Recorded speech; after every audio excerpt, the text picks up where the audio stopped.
நாம் வாசிக்கக்கூடிய அதிகாரம் 1 முதல் 16 வசனங்களை நாம் இப்பொழுது வாசிக்க கேட்போம்.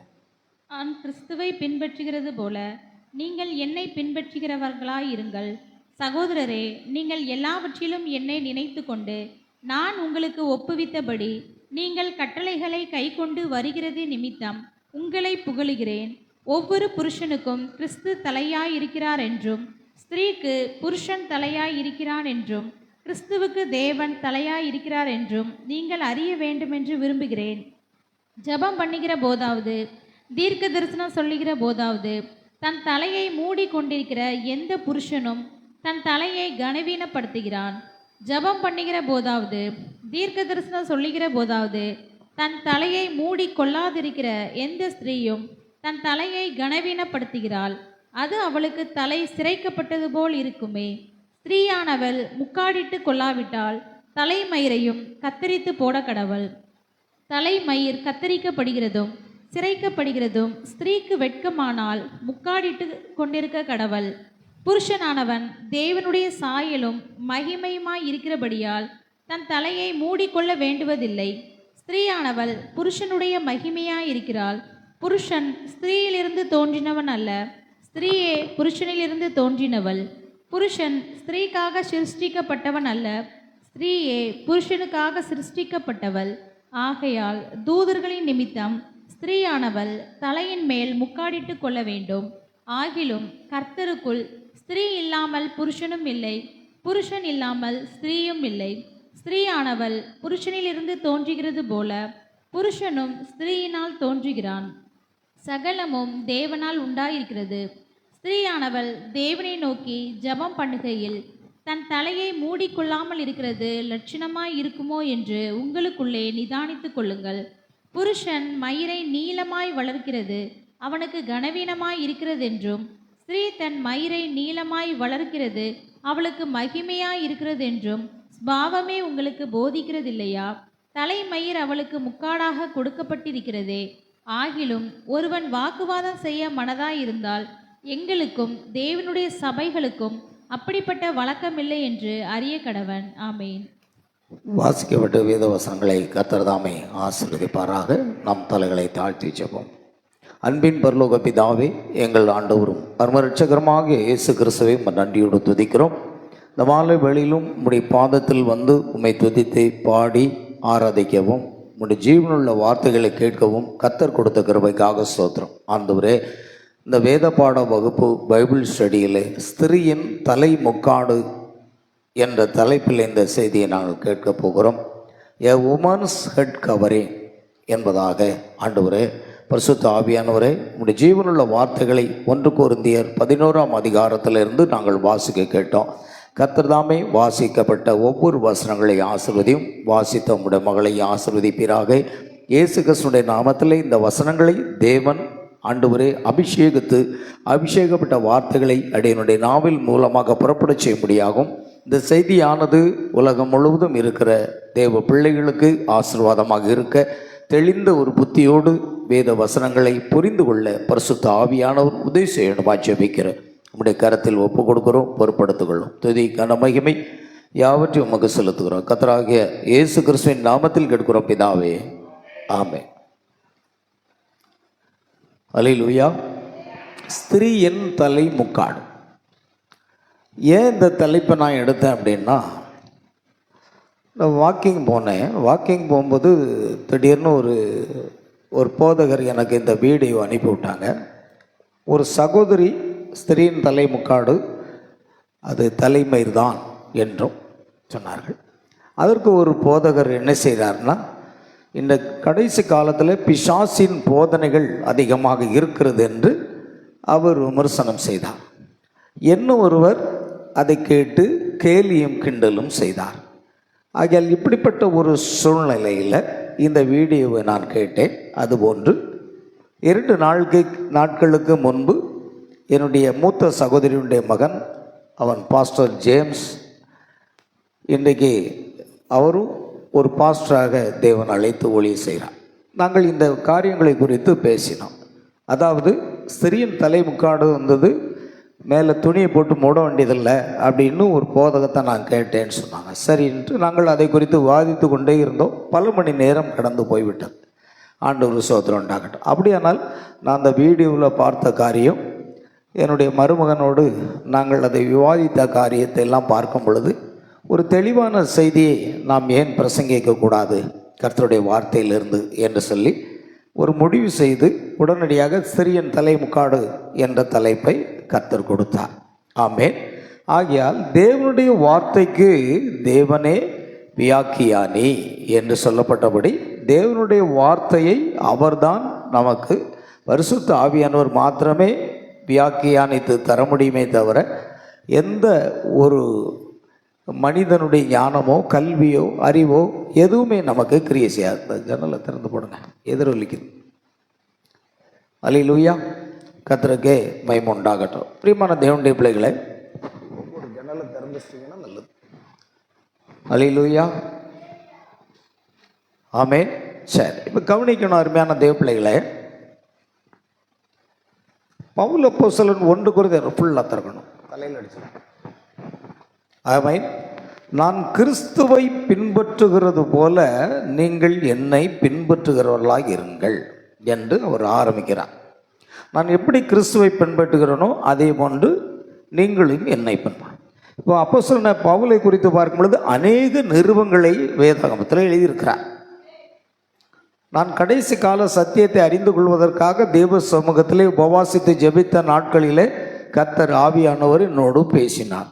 அப்படி பேசும் பொழுது, பவுல் பிரசங்கித்த சுவிசேஷத்தை பிரசங்கிப்பாயானால் உன் வார்த்தையில் வல்லமை இருக்கும் என்று அவர் கூறினார். ஆகையால் கிட்டத்தட்ட 39 ஆண்டுகளாக நான் பவுலுடைய செய்திகளை பிரசங்கித்து வருகிறேன். ஆமென். ஆகையால் பவுல் இங்கே என்ன சொல்கிறார்னா, நான் கிறிஸ்துவை பின்பற்றுகிறது போல நீங்களும் என்னை பின்பற்றுகிறவர்களாக இருங்கள். அப்போ என்ன அப்படின்னா, பவுலுடைய சுவிசேஷத்தை பார்த்தீங்கன்னா கலாத்தியர் 1ஆம் அதிகாரம் 8வது வசனத்தில், நாங்கள் பிரசங்கித்த இந்த சுவிசேஷத்தை அல்லாமல் நாங்களாவது வானத்திலிருந்து வருகிற ஒரு தூதனாவது வேறொரு சுவிசேஷத்தை பிரசங்கித்தால் அவன் சபிக்கப்பட்டவனாக இருக்க கடவன் என்று 2 முறை இங்கே சொல்கிறார். அப்போ எந்த போதகராக இருந்தாலும் சரி, எந்த ஊழியக்காரர்களாக இருந்தாலும் சரி, எந்த பாஸ்டர்ஸாக இருந்தாலும் சரி, பவுல் என்ன பிரசங்கித்தாரோ அதை மட்டும்தான் பிரசங்கிக்கணும். ஏன்னா பவுல் அங்கே அழகாக சொல்கிறாரு, ரோமர் 2:16 வசனத்தில் அவர் சொல்லும்போது, என் சுவிசேஷத்தின்படியே தேவன் இயேசு கிறிஸ்துவை கொண்டு நியாய தீர்ப்பு கொடுக்கும் நாளிலே இது விளங்கும் அப்படிங்கிற.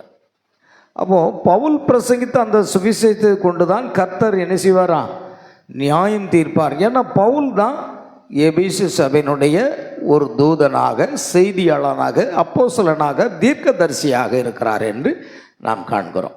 அல்லேலூயா, கர்த்தருக்கு மகிமை உண்டாகட்டும். பிரியமானவர்களே, அதையால் நாம் இப்பொழுது அதை குறித்து பார்க்கலாம்.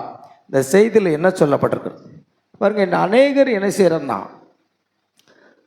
ஒவ்வொரு புருஷனுக்கும் கிறிஸ்து தலையாயிருக்கிறார், கிறிஸ்து தலை. அதே போல் ஒவ்வொரு ஸ்திரீக்கும் புருஷன் தலையாயிருக்கிறார் என்றும், கிறிஸ்துவுக்கு தேவன் தலையாயிருக்கிறார் என்றும் அல்லேலூயா நாம் அறிய வேண்டும் என்று விரும்புகிறேன்னு சொல்கிறார். அதாவது ஒரு பெண்ணுக்கு அல்லது ஒரு ஸ்திரீக்கு புருஷன் தலை, புருஷனுக்கு கிறிஸ்து தலை, கிறிஸ்துக்கு தேவன் தலை என்று சொல்லப்பட்டிருக்கிறது. ஆகையால் ஜெபம் பண்ணுகிறதாவது அல்லது தீர்க்க தரிசனம் சொல்லுகிற போதாவது தன் தலையை மூடிக்கொண்டிருக்கிற எந்த புருஷனும் தன் தலையை கனவீனப்படுத்துகிறான். பாருங்கள், ஸ்திரீக்கு தலை யாரு? புருஷன். ஒரு புருஷனை கனவீனப்படுத்துகிறதற்கு அவள் செய்கிற காரியம் தலையை என்ன செய்யணும்? ஜெபம் பண்ணுகிறதாவது தீர்க்க தரிசனம் சொல்லுகிறாவது தன் தலையை மூடிக்கொண்டிருக்கிற எந்த புருஷனும். முதல்ல நம்ம பார்க்குறோம், ஒரு புருஷனாக இருந்தால் தன் தலையை கனம். நாம் தவறாக குறிப்பிட்டு விட்டேன், மீண்டும் சொல்லுகிறேன். ஜெபம் பண்ணுகிறதாவது தீர்க்க தரிசனம் சொல்லுகிற போதாவது தன் தலையை மூடிக்கொண்டிருக்கிற எந்த புருஷனும் தன் தலையை கனப்படும். அப்போ புருஷனுக்கு தலை யார் என்றால் கிறிஸ்து. கிறிஸ்துவை கனவீனப்படுத்துகிறது என்ன அப்படின்னா, புருஷன் அவன் தன் தலையை மூடிக்கொள்வது என்று வேதம் சொல்றது. எப்போதும் கவனிங்க, மூடிக்கொள்வது என்றால் உங்கள் சொந்த ஞானத்தை உள்ள கொண்டு வராதாங்க. எதை கொண்டு மூட வேண்டும், எதை கொண்டு மூடக்கூடாது, அதுதான் முக்கியம். அதை விட்டுட்டு மூடிக்கொள்ளுதல் அப்படின்னா போர்வை போட்டு மூடலாமா, இல்லை சேலை முந்தானையை போட்டு மூடலாமா, இல்லை நெட்டை போட்டு மூடலாமா? இதெல்லாம் உங்கள் சொந்த கற்பனை. ஆனால் பைபிளில் அப்படிப்பட்ட வார்த்தை இல்லவே இல்லை. அது புரியணும். சும்மா எல்லாரும் பிசாசின் போதகம்னு சும்மா வாய் வலிக்க சொல்லிடக்கூடாது. தேவனுடைய வார்த்தையை பகுத்து போதிக்கணும். ஆமேன். இப்போ ஜெபம் பண்ணுகிறதாவது, தீர்க்க தரிசனம் சொல்லுகிற போதாவது, தன் தலையை மூடிக்கொண்டிருக்கிற எந்த புருஷனும் தன் தலையை கனவீனப்படுத்துகிறான். அப்போ எந்த ஒரு காலத்திலும் ஒரு ஆண் தலையை மூடிக்கொண்டு ஜெபம் பண்ணுகிறதும் இல்லை, தீர்க்க தரிசனம் சொல்லுகிறதும் இல்லை. உலகம் முழுவதும் அது அப்படித்தான் இருக்கிறது. ஆனால் எங்க ஒரு ஆண், ஒரு புருஷன் தலையை மூடிக்கொண்டு ஜெபம் பண்ணினால் தன் தலையாகிய கிறிஸ்துவை கனவீனப்படுத்துகிறான் என்றால், எந்த புருஷன் தலையை மூடுறான்? துணி கொண்டு மூடுறானா? சரி, பெண்கள் சேலை முந்தானையை வச்சு மூடுறாங்கன்னு சொல்கிறீங்க. ஒரு ஆண்மகன் எதை கொண்டு மூடுகிறான்? கர்ச்சிப்பை தூக்கி மூடுறானா? இல்லை எதையாவது வச்சு மூடுகிறது உண்டா? இல்லை. அப்போ இந்த மூடிக்கொள்ளுதல் என்பது வேறொரு காரியத்தை குறிக்கிறது. ஆமே. சில காரியத்தை சொல்லிடுவாங்க, சில காரியத்தை அவங்களால விளக்க முடியாது. கவனிங்க. ஆகையால் ஒரு புருஷன் என்ன செய்யக்கூடாது? தன் தலையை மூடக்கூடாது. அப்போ எதை கொண்டு மூடக்கூடாது என்று இங்கு சொல்லப்படலை. ஆனால் கீழே வருகிறார் பவுல் தெளிவாக சொல்கிறார். இப்போ ஜெபம் பண்ணுகிறது போதாவது, தீர்க்க தரிசனம் சொல்லுகிற போதாவது, தன் தலையை மூடிக்கொள்ளாதிருக்கிற எந்த ஸ்திரீயும் தன் தலையை கனவீனப்படுத்துகிறாள். இப்பொழுது ஒரு ஸ்திரீயினுடைய தலை யாரு? புருஷன். புருஷனை கனவீனப்படுத்துகிறாள் என்றால் தலையை ஜெபம் பண்ணும் போதோ அல்லது தீர்க்க தரிசனம் சொல்கிற போதோ தலையை மூடிக்கொள்ளவில்லை என்றால் பாருங்க, கிறிஸ்துவ கனவீனப்படுத்தலை, தேவனை கனவீனப்படுத்தலை, தன் புருஷனைத்தான் கனவீனப்படுத்துகிறாள்னு பைபிள் சொல்லு. ஆனால் புருஷன் தன் தலையை மூடிக்கொண்டால் அவன் கிறிஸ்துவை என்ன செய்கிறான்? கனவீனப்படுத்துகிறான். ஆனால் ஒரு பெண் அப்படி இல்லை. ஒரு ஸ்திரீயானவள் தன் தலையை மூடிக்கொள்ளாமல் இருந்தால் அவனுடைய தலையாகிய அவனுடைய புருஷனைத்தான் கனவீனப்படுத்துகிறாளே தவிர தேவனை அல்ல. அப்படின்னா இந்த தலையை மூடிக்கொள்கிற பெண்கள் விஷயம் தேவனுக்கும் அந்த பெண்ணுக்கும் சம்பந்தம் இல்லை. இது இந்த பெண்ணுக்கும் இந்த ஸ்திரீக்கும் அந்த புருஷனுக்கும் சம்பந்தப்பட்ட ஒரு காரியம். சர்ச்சில் வரும்போது தலையை மூடலாம் அப்படின்னா தேவனை கனவீனப்படுத்தலை. யாரை கனவீனப்படுத்துகிறாங்க?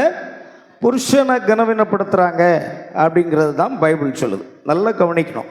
தேவனுக்கும் இதற்கு என்ன கிடையாது? சம்பந்தமே கிடையாது. சரி, அப்படி ஜெபம் பண்ணுகிற போதாவது, தீர்க்க தரிசனம் சொல்லுகிற போதாவது, தன் தலையை மூடிக்கொள்ளாத இருக்கிற எந்த ஸ்திரீயும் தன் தலையை கனவீனப்படுத்துகிறாள். இந்த இடத்துல கவனிக்கணும். புருஷன் தலையை மூடிக்கொண்டால் அந்த புருஷனுடைய தலையாகிய கிறிஸ்துவை கனவீனப்படுத்துகிறான். ஆனால் ஜெபம் பண்ணும் போதாவது, தீர்க்க தரிசனம் பண்ணும்போது தன் தலையை மூடிக்கொள்ளாத இருக்கிற எந்த ஸ்திரீயும் அவள் தன் தலையை கனவீனப்படுத்துகிறாள் என்றால் அது புருஷனைத்தான் குறிக்கிறது, தேவனை குறிக்கவில்லை. புரியுதா? ஆமே. நல்ல கவனிக்கணும். ஆகையால் அது அவளுக்கு தலை சிரைக்கப்பட்டது போல் இருக்குமே. ஸ்திரீயானவள் முக்காடிட்டு கொள்ளாவிட்டால் தலைமயிரையும் கத்தரித்து போட கடவள். ஸ்திரீயானவள் என்ன செய்யக்கூடாது? முக்காடிட்டு கொள்ளாவிட்டால் தலைமயிரையும் கத்தரித்து போட கடவள். தலைமயிர் கத்தரிக்கப்படுகிறதும் சிரைக்கப்படுகிறதும் ஸ்திரீக்கு வெட்கமானால் முக்காடிட்டு கொண்டு இருக்க கடவள். இந்த வசனம் அநேக சபைகளில் என்ன செய்கிறாங்கன்னா, பெண்கள் சகோதரிமார்கள் தலையை என்ன செய்யணும்? மூடணும்னு சொல்லுவாங்க. ஆனால் இந்த இடத்துல நீங்கள் பார்த்தீங்கன்னா, எதை வைத்து மூடுவது? எதை வைத்து மூடுவது? ஆமென். நீங்கள் சேலை முந்தானையை வச்சு மூடுவதுன்னு சொன்னால், வட மாநிலம் உத்தரப்பிரதேச அந்த பீகார் மாநிலங்களில் போனால் அவங்க வெறும் பைஜாமா தான் போட்டிருப்பாங்க.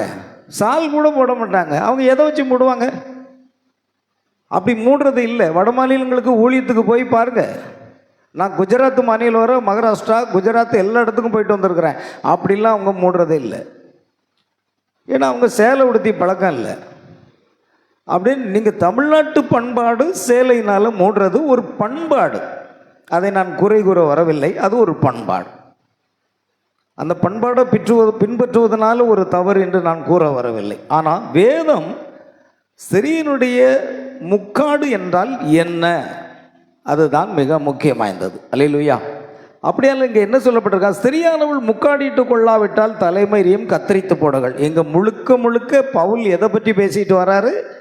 தலைமயிர், தலைமயிர், தலைமயிர்னே பேசிட்டு வரார். வேற எதை பற்றியும் பேசலை. அடுத்து கவனிங்க. புருஷனானவன் தேவனுடைய சாயலும் மகிமையுமாய் இருக்கிறபடியால் தன் தலையை மூடிக்கொள்ள வேண்டியது இல்லை. புருஷன் தேவனுடைய சாயலாக இருக்கிறான். ஏன்னா ஆதாம் தேவனுடைய சாயலாக சிருஷ்டிக்கப்பட்டான். ஆமென். அவன் தன் தலையை என்ன செய்ய வேண்டியதில்லை? மூடிக்கொள்ள வேண்டியதில்லை. நல்லா புரியும். எந்த ஒரு சபைகளிலும் ஜெபம் பண்ணுற போதோ தீர்க்கதரிசனம் சொல்லும் போதோ எந்த ஆண்மகனும் எந்த போதகரும் என்ன செய்ய மாட்டாங்க? தலையில் மூடிக்கொள்ள மாட்டாங்க. தலையை மூடிக்கொள்ள மாட்டாங்க. அவ்வளோதான். எது என்றது நாம் என்னமோ தான் வரணும். எதை வச்சு மூடணும், எதை வச்சு மூடக்கூடாது? ஆமென். அப்போ எந்த ஒரு புருஷனும் தலையை மூடுறதே இல்லையே. வரை ஏன் பவுல் அங்கே சொல்கிறாரு? அப்போ அர்த்தம் ஏதோ ஒன்று இருக்க பாருங்க. புருஷனானவன் தேவனுடைய சாயலும் மகிமையாக இருக்கிறபடினால் தன் தலையை மூடிக்கொள்ள வேண்டுவதில்லை. ஸ்திரீயானவள் புருஷனுடைய மகிமையாய் இருக்கிறாள். ஸ்திரீயானவள் யார் இருக்கிறாள்? புருஷனுக்கு மகிமையாக இருக்கிறாள். கவனிக்கணும். புருஷன் ஸ்திரீயிலிருந்து தோன்றினவன் அல்ல, ஸ்திரீயே புருஷனிலிருந்து தோன்றினவன். ஆதாம் கிறிஸ்துவிலிருந்து தோன்றுகிறான். ஆமென். அதாவது புருஷன் கிறிஸ்துவிலிருந்து தோன்றுகிறான். ஆனால் ஸ்திரீயோ புருஷனிலிருந்து தோன்றுகிறாள். ஆமென். புருஷன் ஸ்திரீக்காக சிருஷ்டிக்கப்பட்டவள் அல்ல, ஸ்திரீயே புருஷனுக்காக சிருஷ்டிக்கப்பட்டவள். ஒரு ஸ்திரீக்காக புருஷன் சிருஷ்டிக்கப்படலை. புருஷனுக்கு துணையாக இருக்க வேண்டும் என்று தேவன் ஆதாமுக்கு அயர்ந்த நித்திரையை கொடுத்து என்ன செய்தார்? விலாவில் இருந்து ஒரு எலும்பை உருவி ஒரு பெண்ணை உருவாக்கி அவனிடத்தில் கொண்டு வரும் பொழுது இவன் எலும்பில் எலும்பில் மாம்சத்தில் மாம்சமாக இருக்கிறபடினால் மனுஷி எனப்படுவாள். ஆதாமுக்கு இன்னும் தகுந்த துணை இல்லை என்று சொல்லி தேவன் துணையை ஏற்படுத்தினான். சொல்லப்போனால் மூல சிருஷ்டிப்பில் தேவன் தமது சாயலாக ஆதாமை சிருஷ்டித்தார். ஆனால் ஏவாள் ஆதாமுடைய விலாவிலிருந்து எடுக்கப்பட்ட ஒரு உபபொருள், அதாவது பை ப்ராடக்ட் அப்படின்னு சொல்லுவாங்க. ஆமென். அப்போ புருஷன் ஸ்திரீக்காக சிருஷ்டிக்கப்படலை, ஸ்திரீயே புருஷனுக்காக சிருஷ்டிக்கப்பட்டவள். அப்போ புருஷனுக்கும் ஸ்திரீக்கும் சம்பந்தப்பட்ட காரியம்தான் இந்த முக்காடு. புரியுதா? நீங்க தலையை மூடலை அப்படின்னா கிறிஸ்துவ கனவீனப்படுத்த மாட்டீங்க, தேவனை கனவீனப்படுத்துறதல்ல. ஆனா யாரை கனவீனப்படுத்துவீங்க? புருஷனை கனவீனப்படுத்துங்க. அப்போ புருஷனுக்கும் மனைவிக்கும் சம்பந்தப்பட்ட ஒரு காரியமா இருக்குது, இல்லது ஸ்திரீக்கும் மனுஷனுக்கும் சம்பந்தப்பட்ட ஒரு காரியமாக இருக்கிறது என்பதை நாம் கண்டுபிடிக்க வேண்டும். சரி, இப்போ கவனிங்க. ஆகையால் தூதர்கள் நிமித்தம் ஸ்திரீயானவள் தலையின் மேல் முக்காடிட்டு கொள்ள வேண்டும். என்ன சொல்லியிருக்குன்னா, தூதர்கள் நிமித்தம் ஸ்திரீயானவள் தலையின் மேல் முக்காடிட்டு கொள்ள வேண்டும். இப்போ இந்த தூதர்கள் யாரு அப்படின்னு சொன்னால் நமக்கு தெரியும். எபேசு, சிமர்னா, பெர்கமு, தியத்தீரா, சர்தை, பிலதெல்பியா, லவுதிகா, இந்த 7 சபை காலங்களுக்கும் 7 தூதர்கள் இருக்கிறார்கள். அது வெளிப்படுத்தல் 1ஆம் அதிகாரம் 20ஆம் வசனத்தில் சொல்லுகிறது. அந்த 7 நட்சத்திரங்களும் 7 சபையின் தூதர்களாம். தூதர்கள் என்றால் செய்தியாளர்கள் என்ற அர்த்தம். தூதர்கள் என்றால் மெசேஞ்சர், தேவனிடத்திலிருந்து செய்தியை கொண்டு வருகிறவர்கள். தேவனிடத்திலிருந்து செய்தியை பெற்று பரிசுத்தாவின் அபிஷேகத்தினால பிரசங்கிக்கிறவர்கள். அதை நாம் புரிந்து கொள்ள வேண்டும். அதை குறித்து நாம் கீழே பார்க்க போகிறோம். சரி, ஆகிலும் தூதர்கள் நிமித்தம் ஸ்திரியானவள் தலையின் மேல் முக்காடிட்டு கொள்ள வேண்டும்.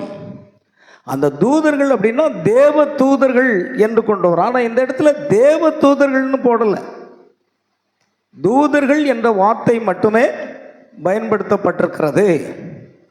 அல்லேலூயா. அது கூட அந்த 1 கொரிந்தியர் எடுங்க. தூதர்களுடைய எப்போதுமே பாருங்க, நம்முடைய பைபிளில் சில காரியங்கள் என்னன்னா, LORD லார்ட் அப்படின்னா பிரபுன்னு அர்த்தம். ஆனால் பெரிய கேபிட்டல் எல் போட்டாச்சுன்னா அது பேர் என்னாகும்? கர்த்தரை குறிக்கும். ரெண்டுக்கும் வித்தியாசம் இருக்குது. அல்லேலூயா. பாருங்க, இப்போ 1 கொரிந்தியர் 11 இந்த ஆங்கிலத்தில் நான் வாசிக்க விரும்புகிறேன். 1 கொரிந்தியர் 11 எத்தனாவது வசனம்? 10வது வசனம். 10வது வசனத்தை பாருங்க.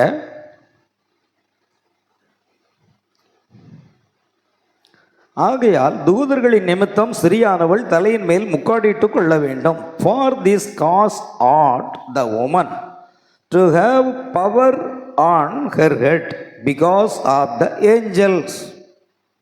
நல்லா கவனிக்கிறீங்களா? நான் ஸ்க்ரீனில் போடுறதுக்கு முடியல, ஏன்னா நம்ம உதவியாளர் சென்னையில் இருக்கார். அவர்னா இப்போ டக்குன்னு எடுத்து போட்டுருவார். ஏன் நான் அதை வாசிக்கிறேன் அப்படின்னா, நீங்கள் பார்த்தீங்கன்னா இதில் பிகாஸ் ஆஃப் த ஏஞ்சல்ஸ், இந்த ஏஞ்சல்ஸுங்க வாரியத்தில் ஸ்மால் லெட்டர் போட்டிருக்கு பாருங்க. ஆங்கில வேதாகமம் இருந்தால் நீங்கள் பார்த்துக்கலாம், இல்லை வீட்டில் போய் பாருங்கள். இதை நம்ம இங்கே போடுறதுக்கு எனக்கு வாய்ப்பு இல்லை. நான் அதை என்னை செஞ்சுருக்கணும், நான் எடுத்து வச்சுருக்கணும். இதில் பாருங்கள், ஏஞ்சல்ஸ்னால் சிறிய ஏ, ஏஞ்சல் ஸ்மால் லெட்டர், சிறிய ANG ஏஞ்சல்ஸ். இந்த ஏஞ்சல்ஸுங்கிறது தேவதூதர்களை குறிக்காது. அதே நேரத்தில் ஏ என்று பெரிய லெட்டரில் கேபிட்டல் லெட்டரில் போட்டிருந்தா அது தேவதூதர்களை குறிக்கும். அதற்கு இதற்கு என்ன இருக்குது? வித்தியாசம் இருக்குது. அந்த ஏஞ்சல்ங்கிற வார்த்தையை நல்லா கவனிக்கணும். சரி, அதனால் மொட்டையாக சொல்லிடுவாங்க, தேவ தூதர்கள் நிமித்தம் நம்ம முக்காடிட்டு கொள்ள வேண்டும். தேவ தூதர்கள்னு சொல்லப்படவே இல்லை. சரி, ஒரு வசனம் வாசிக்கலாம். மல்கியா 2:7 வசனம். மல்கியா 2:7. மல்கியா 2:7 வசனம் வாசிப்போம். ஆசாரியனுடைய உதடுகள் அறிவை காக்க வேண்டும், வேதத்தை அவன் வாயிலே தேடுவார்களே. பாருங்க, ஆசாரியனுடைய உதடுகள் அறிவை காக்க வேண்டும், வேதத்தை அவன் வாயில் தேடுவார்களே. யாரை குறித்திருக்கு? For the priest. பாதிரியார். ஆசாரியன் என்றால் பிரீஸ்ட் என்ற அர்த்தம், அல்லது நம்ம பாதிரியார்னு சொல்லுவாங்க. அப்போ for the priest lips should keep knowledge and they should seek the law at his mouth, for he is the messenger of the Lord of hosts. அவன் சேனைகளின் கர்த்தரின் தூதன். இந்த இடத்துல பாருங்க, இந்த தூதன்கிற வார்த்தையை நீங்கள் பார்த்தீங்கன்னா LORD பெரிய எழுத்தில் போட்டிருக்கு பாருங்க. LORDனா அது கர்த்தரை குறிக்கிறது. பைபிளில் சும்மா விளையாட்டுத்தனமாக ஒன்றும் எழுதலை. சின்ன LORDனா அது பிரபுக்களை குறிக்கிறது. இந்த உலகத்தில் ஆட்சி செய்த பிரபுக்கள், அது சிறிய எல். ஆனால் பெரிய எல் போட்டிருந்தா அது கர்த்தரைத்தான் குறிக்கும். நல்லா ஞாபகம் வச்சுக்கணும்.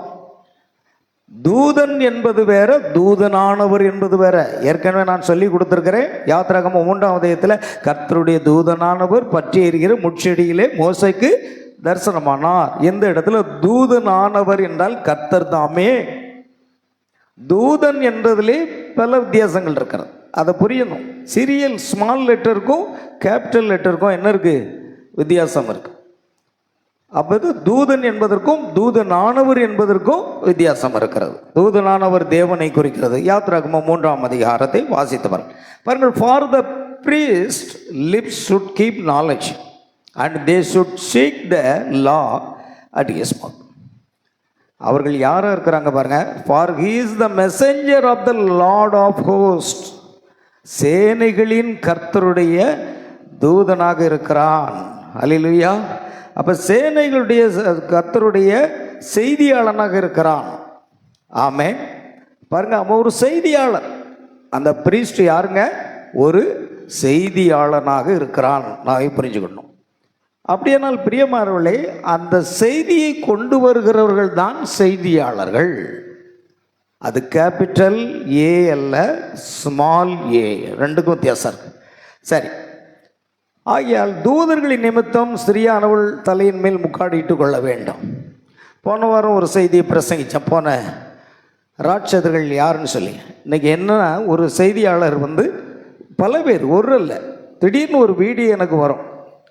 அதில் பாருங்க, ஒரு தவறான, அப்படித்தான் எனக்கு செய்தியை கருத்தர் கொடுப்பாங்க. உடனே அதை சரிப்படுத்தும் மகனேம்பார். ஆமேன்.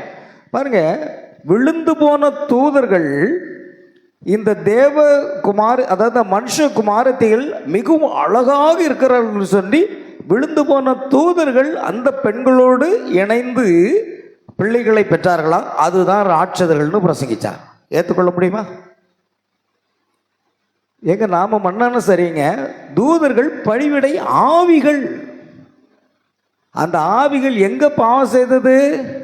லூசிபர், நான் வானத்துக்கு மேலாக ஏறுவேன், உயர்ந்த பர்வதத்தில் என்னுடைய சிங்காசனத்தை ஸ்தாபிப்பேன், தேவனுக்கு மேலாக என்னை உயர்த்துவேன் என்று சொன்னால் தேவன் அகாதமான, அதுதான் பாவம். நீ பாவம்னா தேவனுடைய வார்த்தையை மீறுகிறது பாவம். தேவனுக்கு மேலாக உங்களை உயர்த்துவதே பாவம். அதனால கீழே தள்ளிட்டார். அப்படி கீழே தள்ளினவங்க நேரம் எங்க போயிட்டாங்க? பாவம் செய்த தூதர்களை தேவன் தப்ப விடாமல் இருக்க அந்த சங்கிலிகளினால நியாய தீர்ப்பு கட்டி வைத்திருக்கிறான்னு பரிசுது. இவங்க என்ன செய்தாங்களாம்? இந்த பெண்கள் அழகா இருக்கிறத கண்டா. எப்படிங்க ஒரு ஆவி ஒரு பெண்ணோட இணைந்து பிள்ளைகளை பெற முடியும்? ஒரு மூட நம்பிக்கையா இல்லையா? அதுக்கு தான் போன வாரம் ராட்சதர்கள் என்ற செய்தியை நம்ம கொடுத்தோம். இன்னைக்கு தலைமுக்காடை ஏன் கொடுக்குறோம்? இன்னைக்கு அதுதான் பிரச்சனை. தலைமுக்காடு துணி இல்லைன்னு சொன்னால் அவர்கள் பிசாசின் கூட்டம்னு ஒருத்தர் பேசுகிறார். ஆமென். ஏன்னா பைபிள் நாலேஜ் இல்லைன்னா என்ன செய்ய முடியும்? அது பரிசுத்த ஆவினால வரணும். சரி, கவனிங்க. ஆகியால் தூதர்கள் நிமித்தம் ஸ்திரியானவள் தலையின் மேல் முக்காடிட்டு கொள்ள வேண்டும். ஆகிலும் கர்த்தருக்குள் ஸ்திரீ இல்லாமல் புருஷனும் இல்லை, புருஷனும் இல்லாமல் ஸ்திரியும் இல்லை. ஸ்திரியானவள் புருஷனில் தோன்றுகிறதல்ல, புருஷனும் ஸ்திரீயிலிருந்து தோன்றுகிறான். சகலமும் தேவனால் உண்டாயிருக்கிறது. ஸ்திரியானவள் தேவனை நோக்கி ஜெபம் பண்ணுகையில் தன் தலையை மூடிக்கொள்ளாமல் இருக்கிறது லட்சணமாய் இருக்குமோ என்று உங்களுக்குள்ளே நிதானித்து கொள்ளுங்கள். நல்ல கவனிக்கணும். இப்போ நம்ம பார்த்துக்கிட்டு இருக்கோம், 2 பாயிண்ட் தான் பவுல் முக்கியத்துவப்படுத்துகிறார். ஒன்று, தலையை மூடிக்கொள்ளுதல், மூடிக்கொள்ளாமல் இருத்தல் அப்படின்னு சொல்கிற முக்கியமான பாயிண்ட். அடுத்த பாயிண்ட் தலைமயிர், தலைமயிர், தலைமயிர்னே வந்துட்டு இருக்கு. ஆமேன். அப்போ மூடிக்கொள்றது எதை வச்சு மூட? நம்ம அரிசி வாங்குவோமே சாக்கு, அதை வச்சு மூடலாமா? நீங்கள் சேலை முந்தானை வச்சு மூடணுங்க. நான் சொல்ல சாக்கை போட்டு தான் மூடணுங்கிறேன். அப்போ இந்த ரெண்டுமே பைபிளில் இல்லை. அப்போ பைபிள் என்ன சொல்லுகிறது? புரியுதா உங்களுக்கு? சரி, கவனிங்க. ஆகையால் வேதத்தை நாம் கவனிக்க வேண்டும். அது அப்படி அல்ல, சாக்கும் அல்ல, சேலை முந்தானையும் அல்ல. பைபிள் சொல்லுது மூடிக்கொள்ளுதல், மூடிக்கொள்ளுதல், தலையை மூடிக்கொள்ளுதல், தலையை மூடிக்கொள்ளுதல் என்று தான் சொல்லி கொண்டிருக்கிறார். பாருங்க, புருஷன் மயிரமை, அடுத்த பாயிண்ட்டுக்கு வந்துட்டார். புருஷன் மயிரை நீளமாய் வளர்க்கிறது அவனுக்கு கனவீனமாய் இருக்கிறது என்றும். அடுத்தது கனவீனப்படுத்துறது என்னது? புருஷன் பொம்பளை மாதிரி நீளமாக வளர்த்து போட்டிருப்பான் பாருங்க, அவன் ஆனா பொண்ணா பெண்ணான்னு கண்டுபிடிக்க முடியாது. இப்போ வட மாநிலங்கள், நல்ல பெரிய பெரிய பட்டணங்கள், மும்பை போன்ற இடத்துக்கு போனீங்கன்னா ஆனா பெண்ணான்னு கண்டுபிடிக்கிறதே கஷ்டம். ஏன்னா பெண்ணை பார்த்தா ஆண் போல இருப்பா. ஏன்னா டிஷர்ட் போட்டுக்கிடுவா, ஒரு ஜீன்ஸ் பேண்ட் போட்டுக்கிடுவா. அடுத்தது முடியை கத்திரிச்சு அங்கே முடியை காணாது, இல்லை இருக்காது. ஆமே, அல்லேலூயா. அங்கே தலையே சீவ வேண்டாம், எப்படியே பாப்கட்டு வெட்டி போட்டிருப்பா. காலையில் குளிச்ச உடனே அப்படியே ரோட்டு வழியே போயிடுவான். நீங்கள் தான் தலையை சீவி பின்னி என்னெல்லாமோ இங்கே குத்தி அங்கே குத்தி, அதெல்லாம் மும்பையில் தேவையில்லை, எதுவுமே தேவையில்லை. அப்படியே குளிச்சுட்டு அப்படியே ரோட்டு வழியே போயிட்டே இருப்பா வேலைக்கு. ஆமென்.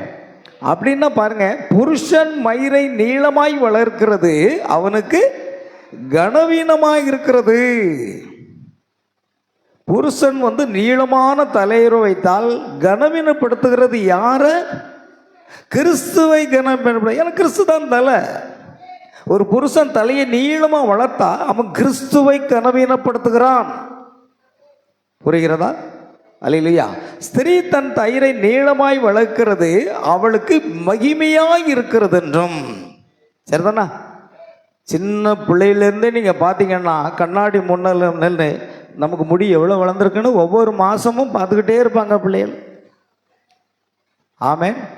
எப்போ எனக்கு ஒரு அடிக்கு மேலே வந்துட்டு அப்புறம் 2 மாதம் கூட ஆகாது, கண்ணாடிக்கு முன்னால் போய் அப்படியே எடுத்து பார்ப்பாங்க நீளமாக இருக்கணும். ஏன்னா அது மகிமை, அது தவறல்ல. சில பெண்களுக்கு பாருங்க இங்கே வரைக்கும் இருக்கும், முதுவையும் தாண்டிடும். அது மகிமையாக இருக்கிறனால தேவன் அதை மகிமையாக பெண்களுக்கு கொடுத்துருக்குறாங்க. இப்போ நமக்கு கொஞ்சம் முடி வளர்ந்தோம்னா நமக்கு ஜலதோஷம் பிடிச்சிரும். பெண்கள் எவ்வளோ பெரிய நீளம் முடி வச்சுருக்காங்க, ஜலதோஷம் பிடிக்கவே பிடிக்காதுன்னு நினைக்கிறேன். ஏன்னா சுபாவம், தேவனுடைய நேச்சர், சுபாவம் சொல்லப்பட்டிருக்கிறது. ஸ்திரீ தன் மயிரை நீளமாய் வளர்க்கிறது அவளுக்கு மகிமையாக இருக்கிறது என்றும் சுபாவமே உங்களுக்கு போதிக்கிறது இல்லையா? இப்போ இந்த போதனை எங்கிருந்து கிடைக்குங்க? உங்கள் சுபாவமே, நேச்சர், உங்கள் சுபாவமே உங்களுக்கு போதிக்குது. பெண் ஸ்திரீகள் மயிரை நீளமாக வளர்க்கிறது என்பது ஒரு சுபாவமாகவே இருக்கிறது. அது அவர்களுக்கு மகிமையாக இருக்கிறது. தலைமயிறு அவளுக்கு என்ன செய்யப்பட்டிருக்கிறது? முக்காடாக கொடுக்கப்பட்டிருக்கிறதே. இப்போ வந்துட்டா, இப்போ தலைமயிறு என்னவா இருக்குது? அந்த ஸ்திரீக்கு முக்காடாகப்பட்டிருக்கிறது. ஆமென். அப்போ தலைமயிர் தான் அவளுக்கு முக்காடாக கொடுக்கப்பட்டிருக்கிறது. இதுவரைக்கும் மூடிக்கொள்ள வேண்டும், முக்காடிட்டு கொள்ள வேண்டும், முக்காடு விடக்கூடாது அப்படின்னே வந்தது. கடைசியில் பார்த்தீங்கன்னா தலைமயிறு தான் அந்த ஸ்திரீக்கு முக்காடாக கொடுக்கப்பட்டிருக்கிறது. நீங்கள் எப்படி துணியை கொண்டு வருவீங்க? இல்லை நீங்கள் எப்படி தொப்பியை கொண்டு வருவீங்க? அமெரிக்கா போன்ற வெளிநாடுகள் எல்லாம் அவர்கள் சால்கள்லாம் கிடையாது. அவங்கெல்லாம் இந்த அது என்ன சொல்லுவாங்க, ஃப்ராக் மாதிரி தான் போட்டிருப்பாங்க. ஃப்ராக் மாதிரி கால் கீழே வரைக்கும் ஃப்ராக்கு போட்டிருப்பாங்க. முடிஞ்சால் தொப்பியை வச்சுக்கிட்டு போவாங்க. ஆமென். ஏன்னா அந்த வெளிநாடுகளில் உள்ள பெண்கள் அத்தனை பேரையும் தொப்பி வைப்பாங்க. ஏன்னா அது வெயிலிருந்து பாதுகாக்கும், பனியிலிருந்து பாதுகாக்கும். அதை பயன்படுத்துவது எல்லாம் தொப்பி தான். தொப்பி தான் பெண்கள் அதிகமாக பயன்படுத்துவாங்க. அதனால் இங்கே நம்ம என்ன சொல்கிறோன்னா, அப்போ தொப்பின்றது முக்காடா? இல்லை. உங்களுக்கு முக்காடு என்னதுங்க? தலைமயிறு அவளுக்கு முக்காடாக கொடுக்கப்பட்டிருக்கிறதே. இவ்வளோ நேரமாக வாசித்த வசனத்தில் எங்கேயாவது துணின்னு இருக்கா? எங்கேயாவது தொப்பின்னு இருக்கா? எங்கேயாவது சாக்குன்னு இருக்கா? எங்கேயாவது போர்வை போட்டு மூடணும்னு இருக்கா? சேலை முந்தானையை போடுறதை விட ஆளுக்கு ஒரு போர்வை கொண்டு வந்து மூடினீங்கன்னா எப்படி இருக்கும்? தலையை தானே மூடணும், போர்வை வச்சு மூடிக்கலாமே. இல்லை ஆளுக்கு ஒரு டவல் கொண்டு வரலாம், இல்லை நெட்டு கொண்டு வரலாம். ஆனால் பைபிளில் அப்படி போடவே இல்லை. முக்காடு முக்காடு முக்காடு முக்காடுன்னு வந்துச்சு. 15ஆவது வசனத்தில் போகிறது, தலைமயிர் தான் அவளுக்கு முக்காடாக கொடுக்கப்பட்டிருக்கிறது. ஆமென். அப்போ அப்படியானால் என்ன அர்த்தம்னா, இந்த தலைமயிரை நீளமாக வளர்க்குறது சுபாவம். அது அவளுக்கு என்னதான் இருக்கு? மகிமை. அவள் அப்படி நீளமாக வளர்த்தா புருஷனை கனப்படுத்துகிறாள்னு அர்த்தம். நீ கிராப்பு வெட்டிக்கிட்டு இங்கே கட் பண்ணிக்கிட்டு வந்தீங்கன்னா உன் புருஷனை என்ன பண்ணுற? கனவீனப்படுத்துகிறான்னு அர்த்தம். இதுதான் வேத வசனம். இன்னைக்கு எல்லாம் வாய்க்கு வந்தபடிலாம் பேசுகிறாங்க. வேத வசனத்தை சரியாக பாருங்க. ஐயா எதை வச்சு மூடணும் சொல்லுங்க. சரி, நம்ம கீழே போகலாம். ஆகிலும் ஒருவன் வாக்குவாதம் செய்ய மனதாக இருந்தால் எங்களுக்கும் தேவனுடைய சபைகளுக்கும் அப்படிப்பட்ட வழக்கம் இல்லை என்று அறிய கடவன். அவர் எழுதுகிறார். நாங்கள் வாக்குவாதம் செய்ய மாட்டோம். நீ துணியில் போடுதியோ, சாக்கில் போடுதியோ, இல்லை என்னத்துலனாலும் போட்டுப்பா. ஆனால் உன் தலைமயிறு என்ன செய்யணும்? நீளமாக வளர்க்கணுங்கிறது தான் தேவனுடைய வார்த்தை. புரியுதா? சரி, இப்போ நம்ம பார்ப்போம் கொஸ்டின் ஆன்சர். கேள்வி பதிலில் நம்முடைய கடைசி காலத்தில் தேவனால் அனுப்பப்பட்ட மல்கியா 4:5-6 படியும் வெளிப்படுத்தல் 10:6 தேவனால் அனுப்பப்பட்ட செய்தியாளர் தீர்க்கதரிசியுமாக சகோதரன் வில்லியம் பிரணாம் மூலமாக வெளிப்படுத்தப்பட்ட தேவனுடைய வார்த்தைக்கு நாம் கடந்து செல்வோம். சிறிது காலத்துக்கு முன்னர் ஒரு வாலிப பெண் என்னிடம் வந்தாள். இல்லை மன்னிக்கும், அந்த பெண், அவளுக்கு ஒரு பிரச்சனை இருந்தது. என்னிடம் வந்தபோது சகோதரர் ஜூனியர் அங்கே இருந்தார். இங்கே சமீபத்தில் அவளுடைய சரி கவனிங்க, நான் அதை கட் பண்ணியிருக்கணும். அவள் என்ன செய்தாள் என்றால், அந்த பெண் என்ன செய்தாள்னா, அவள் தன்னுடைய முடியை கத்தரித்து கொண்டாள். ஆமென். அதுக்கு முன்னால் அந்த பாயிண்ட் இருக்குன்னு நினைக்கிறேன். ஏனெனில் முதல்ல கவனிக்கணும், இங்கே சமீபத்தில் அவளுடைய அயலகத்தினர் அவளை பார்த்து நகைத்தனர். எதுக்காக நகைத்தாங்க? அவள் தன்னுடைய தலைமுடியை கத்தரித்து கொள்வதில்லை, நீளமாக வளர்த்ததுக்காக மற்ற கத்தரித்த பெண்கள் எல்லாரும் பாப் கட்டிங்னு சொல்லுவாங்க இல்லையா, அந்த முடியை கத்தரித்து சுருட்டி கட்டி விட்டு எல்லாம் பண்ணிக்கிட்டு இருப்பாங்க இல்லையா, இந்த பெண்கள் நீளமாக வளர்க்குற பெண்களை பார்த்து என்ன செய்தாங்களாம்? என்ன செய்தாங்க? நகைத்தார்கள். அது அவமானம் என்று சொல்லக்கூடிய அளவுக்கு அவர்கள் கேலி கிண்டல் செய்தார்களாம். அதனால் அவள் என்ன செய்தாள்? தன் வாழ்க்கையிலே மயிரை கத்தரித்து கொள்ளாமல் நீளமாக வளர்த்தாளாம். ஆகவே இப்படி இவர்கள் கிண்டலும் கேலியும் செய்ததுனால அவள் சென்று தன்னுடைய முடியை கத்தரித்து கொண்டாள். பார்த்தீங்களா? போதகர்கள் ஒழுங்காக வார்த்தையை போதிக்கல, ஒருத்தன் தவறாக உங்களால் போகிறான்னா நீங்கள் தான் கர்த்தருக்கு என்ன செய்யணும்? கணக்கு கொடுக்கணும். ஆமென். அதாவது ஒரு வசனம், நல்ல ஒரு வசனம் உண்டு இல்லையா, அதாவது அதிக ஆக்கினை அடைவோம் என்று உங்களில் அநேகர் போதகர்கள் ஆகாதிருப்பவர்களாக. இந்த யூடியூப் வந்துச்சு பாருங்க, வீட்டில் இருக்கவங்க எல்லாருமே போதகர் ஆகிட்டான். அவங்கவங்க வாய்க்கு வந்தபடியெல்லாம் பிரசங்கம் பண்ணுறாங்க. அதனால் ஜனங்கள் என்ன செய்கிறாங்கன்னா குழம்பி, இந்த சகோதரி நல்ல நீளமாக தான் மயிரை வளர்த்துருந்தாங்களாம், இவங்க பண்ணின கேலியும் கிண்டலில் போய் மூடியை கத்தரிச்சிட்டு வந்திருக்காங்க, பிரணாம சந்திக்க வந்திருக்காங்க. அப்போ அவள் சென்று தன்னுடைய முடியை கத்தரித்து கொண்டாள். பாருங்க, நான் இது எங்கே கேட்குறேன்னா கேள்வி பதிலில் இருந்து எடுக்கிறேன். அது உங்களுக்கு தெரியும், அது பிடிஎஃப் இருக்கு. நமக்கு கேள்வி பதில் 54ஆம் ஆண்டு பிரசங்கித்த கேள்விகளும் பதில்களும் அதிலிருந்து நம்ம எடுக்கிறோம். சரி, கவனிக்கணும் பிரியமானவர்களே. பிறகு அங்கே நதியண்டையில் யாரோ ஒரு பெண் அவளை குழப்பி அவளுடைய ஆவிகளை எடுத்து போடத்தக்கதாக அவளிடம் கூறியிருந்தார்கள். ஏன்னா ஒருத்தர் துணி போடணும், ஒருத்தர் போடக்கூடாது, ஒருத்தர் நீளமாக வளர்க்கலாம், இல்லை பாப் கட்டி வீட்டுனா ஒன்றும் தப்பு கிடையாது, இப்படின்னு நல்ல பெண்ணை கூட இவங்க கெடுத்து விட்டாங்க. அதிக ஆக்கினை அடைவோம் என்று உங்களுக்குள்ள அநேக போதகர்கள் ஆகாதிருப்பீர்களாக என்று வேத வசனம் சொல்லுது. நம்ம ஒரு விசுவாசியை தவறாக நடத்தினா நம்ம கர்த்தருக்கு என்ன செய்யணும்? கணக்கு கொடுக்கணும். போதகர்கள் என்ன செய்யணும்? உன்னை குறித்தும் உன் உபதேசத்தை குறித்தும் எச்சரிக்கையாயிரு என்று பவுல் தீமோத்தேயுக்கு எழுதினார். உபதேசம் பண்ணுறது பெருசு இல்லை, கவனிங்க. ஆகையால் தன்னுடைய முடியினால் அவளுக்கு அவளுடைய பாதத்தை கட்டி இந்த பெண் வெறுப்பு கோளாறு ஏற்பட செய்து விட்டார்கள். ஒரு விதமான மனநோயே அவளுக்கு வந்துடுச்சான். ஆமென். ஒரு வெறுப்பு கோளாறு. அந்த பெண் தன்னுடைய சிந்தை இழந்து போக வேண்டும் என்று விரும்புகிறாள். பாருங்க, இதனால் அந்த மகள் குழம்பி தன் சிந்தை இழந்து போகிற அளவுக்கு செல்கிறாள். அவளுக்கு 2 பிள்ளைகள். அவளுக்கு என்ன செய்வதென்றே தெரியவில்லை. அவள் அப்படியே அதை போன்று உட்கார்ந்து கொண்டிருந்தாள்.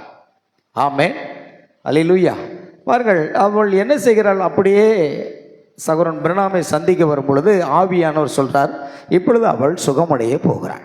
ஏன்னா அது அவளுடைய தவறல்ல, மற்றவர்களுடைய தவறு, போதகர்களுடைய தவறு. போதகர்கள் விசுவாசிகளை தவறாக வழி நடத்தினால் போதகர்கள் தேவனுக்கு கணக்கு கொடுக்கணும். அதே நேரத்தில் அந்த பெண் மனநோய் பிடித்தவர்களை போல மாறிவிட்டாள். இப்போ அவள் ஜெபிக்க வந்திருக்கிறாள். பாருங்கள் பிரியமானவளே, அவள் தன்னுடைய மயிரை சீவிக்கொண்டே அயலகத்தினர் சிரிக்கட்டும், அவர்கள் விரும்பும் எதை வேண்டுமானாலும் செய்யட்டும் என்றார். அப்பொழுது பரிசுத்த ஆவியானவர் என்னை அங்கே போக விடவில்லை. சரி, பாருங்க, இப்பொழுது கவனிக்கும். தரிசனத்தில் பார்க்கிறார். அவளிடம் என்ன கோளாறு இருக்கிறது என்று கூறினார். அவள் சற்று முன்னர் என்னுடைய அறையில் சுகமானாள். ஆமென். பாருங்க, அதுதான் மிக முக்கியம். அப்போ அவள் சுகமான பிற்பாடு என்ன நடந்தது அப்படின்னா, அவள் சகோதரன் பிரணாம், என் கணவர் தான் நீண்ட முடி வைத்திருக்க வேண்டும் என்று விரும்புகிறார். அவள் சொல்றாரு, என் கணவர் என்ன சொல்றாரு? நீண்ட முடி வைத்திருக்க வேண்டும் என்று விரும்புகிறார் என்று கூறினார். அப்பொழுது அதற்கு சகோதரன் பிரணாம் என்ன சொல்றாருன்னா, நானும் தேவனும் அதே காரியத்தை தான் விரும்புகிறார் என்றேன். உன் கணவர் என்ன விரும்புகிறாரோ அதைத்தான் தேவனும், நீ நீண்ட முடி வைத்திருக்க வேண்டும், உன் தலைமயிர் நீளமாக இருக்க வேண்டும் என்று தேவனும் விரும்புகிறார் என வேதம் அப்படி சொல்லுகிறது. அல்லேலூயா. ஸ்திரீகள் நீண்ட மயிரை வைத்திருக்க வேண்டியவர்களாக உள்ளனர். அதுதான் அவர்களுடைய முக்காடு. அவருடைய முக்காடு என்னதுங்க? இப்போ ஸ்திரீகளுக்கு நீண்ட மயிர் வளர்த்திருக்க வேண்டும், அதுதான் முக்காடு. இந்த ஸ்திரீகள் இன்றைக்கு அல்லது ஸ்திரீகளாகிய நீங்கள் கூறப்போனால் தொப்பிகளை அணிகிறீர்கள். பார்த்தீங்களா? அமெரிக்கா போன்ற நாடுகளில் பெண்கள் நீண்ட முடி வைத்திருக்கிற பெண்களை நீங்கள் காண முடியாது. இது தமிழ் பண்பாடு. வட மாநிலத்தில் போனாலும் நீங்கள் பார்க்க முடியாத. போயிட்டு வாருங்களேன், இங்கேருந்து டெல்லி வரைக்கும் போயிட்டு வாங்களேன், ஒரு ரவுண்டு அடித்து பாருங்களேன். நம்ம தமிழ்நாட்டுக்குள்ளேயே குண்டச்சட்டியில் குதிரை ஓட்டின மாதிரி ஓடிக்கிட்டு இருந்தால் நமக்கு என்ன தெரியும்? தெரியாது. தமிழ் பண்பாடு வேறு. ஆகையால் இங்கு நீளமாக வளர்க்கிறார்கள் நம்ம தமிழ் பெண்கள். ஆனால் மற்ற நாடுகளிலோ மற்ற மாநிலங்களிலோ அவர்கள் அப்படி வளர்ப்பதில்லை. ஏனென்றால் அவர்கள் முடியை கத்தரித்து கொண்டு என்ன செய்வாங்க? பாப் கட்டிங் வெட்டி கொண்டு அப்படியாக அவர்கள் நடந்து கொள்கிறார்கள். சரி, கவனிங்க. ஆகையால் அவர்கள் சில பேர் தொப்பிகளை அணிந்து கொள்கிறார்கள் என்று எனக்கு தெரியும். ஏன்னா அமெரிக்கா போன்ற நாடுகளில் தொப்பி தான் பெண்கள், ஆண்கள் பெண்கள் எல்லாருமே தொப்பி அணிவாங்க. அது உங்களுடைய முக்காடு என்று கூறீர்கள். சில பேர் சொல்கிறாங்க, தலையை தானே மூடணும், நான் தொப்பியை வச்சு மூடிட்டேன் போதாதா? இப்போ சர்ச்சுக்கு வர்ற எல்லா சகோதரிகளும் ஆளுக்கு ஒரு தொப்பியை போட்டு வந்தால் எப்படி இருக்கும்? ஏற்றுக்கொள்வீங்களா? இல்லை, தொப்பி கிடையாது, முக்காடு சேலை முந்தானதான், இல்லைன்னா நெட்டை போட்டு தான் போடணும். அப்படின்னா நெட்டுன்னு எங்கே இருக்குது பைபிளில்? சேலை முந்தானன்னு எங்கே இருக்குது?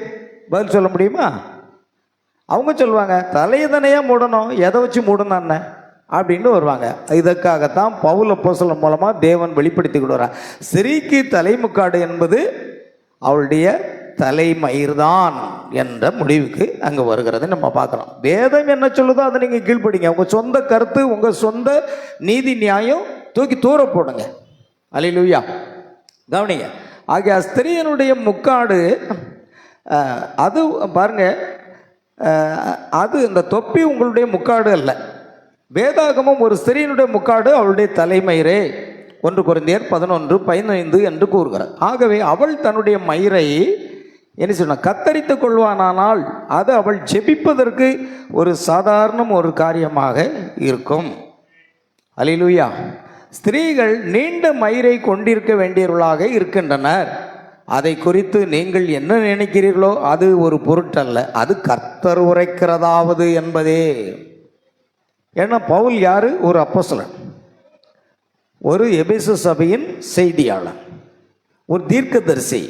பவுல் சொல்றார், அந்த அப்போஸ்தலர் 13 பவுலும் பர்னபாவும் அந்தியோகிய சபையில் என்னவா இருந்தாங்களாம்?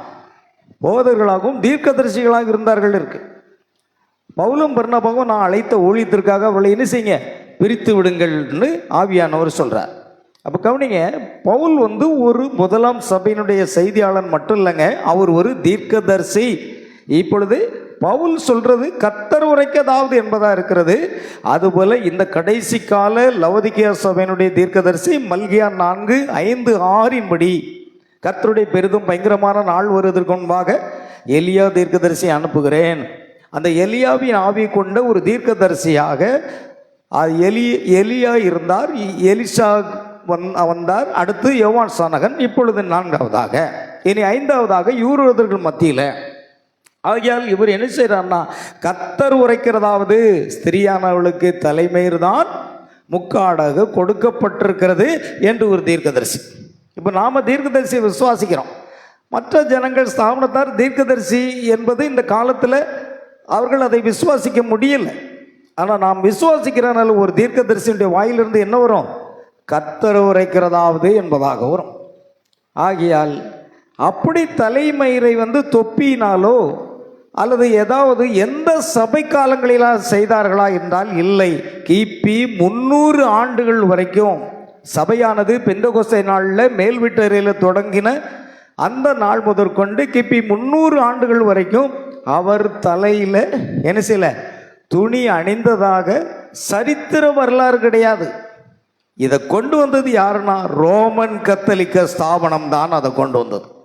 முத கொண்டு வந்தது எதுங்க? எல்லா வஞ்சக தவறான உபதேசத்துக்கும் மூல காரணமே ரோமன் கத்தோலிக் தான். திருத்துவம் என்ற போதனை, பிதாகுமாரன் பசுத்தாவி பட்டப்பெறல ஞானஸ்தானம், இதெல்லாம் கொண்டு வந்தது யாரு?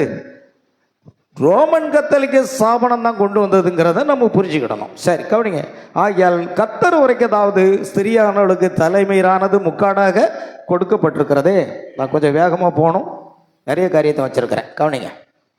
அது நல்லது. என்னுடைய முடி நீளமாக உள்ளது, அதனுடைய தோள்கள் வரை உள்ளது என்று கூறலாம், அது குட்டை மயிராகும். பார்த்தீங்களா, முடி என்னவா இருக்கு? நீளமாக இருக்குது பாருங்க. இங்கே தோல் வரைக்கும் வளர்ந்துட்டு பாருங்க. அப்படின்னா அதை கூட என்ன சொல்லியிருக்கேன்னா அது குட்டமயிர் தான். ஏன்னா பெண்களுடைய சுபாவத்தில் அது என்ன செய்யும்? எத்தனையோ அடி வளரும். நீ வளர விடாமல் வெட்டியிருக்கிற, நீ இதுவரைக்கும் வெட்டியிருக்கிற. அந்த பாப் கட்டிங் அந்த சொல்லுவாங்க, அதுக்கு என்ன அதான சொல்கிறது, இந்த பாப் கட்டிங்லாம் வெட்டி போடுறவங்களாம் அந்த மாதிரி. ஏன்னா பெண்களுக்கு சுபாவமே இயற்கையாகவே நீளமாக வளரும். அப்போ இவங்க இதுவரைக்கும் தோல் வரைக்கும் இருக்குது எனக்கு அப்படின்னா இல்லை, அதுக்கு பேர் குட்டை மயிர் அப்படின்னு சொல்கிறேன். ஏன்னா நீ வெட்டாமல் எப்படி குட்டையாக இருக்கும்? இல்லைன்னா நீளமாக வளர்ந்துக்கிட்டு போயிட்டே இருக்குமே, 1 அடி 2 அடி 3 அடி 4 அடி போயிட்டே இருக்குமே. அப்போ அது தவறானது. பாருங்கள், அது என்னுடைய தோள்கள் வரை உள்ளது என்று கூறலாம், அது குட்டை மயிராகும்.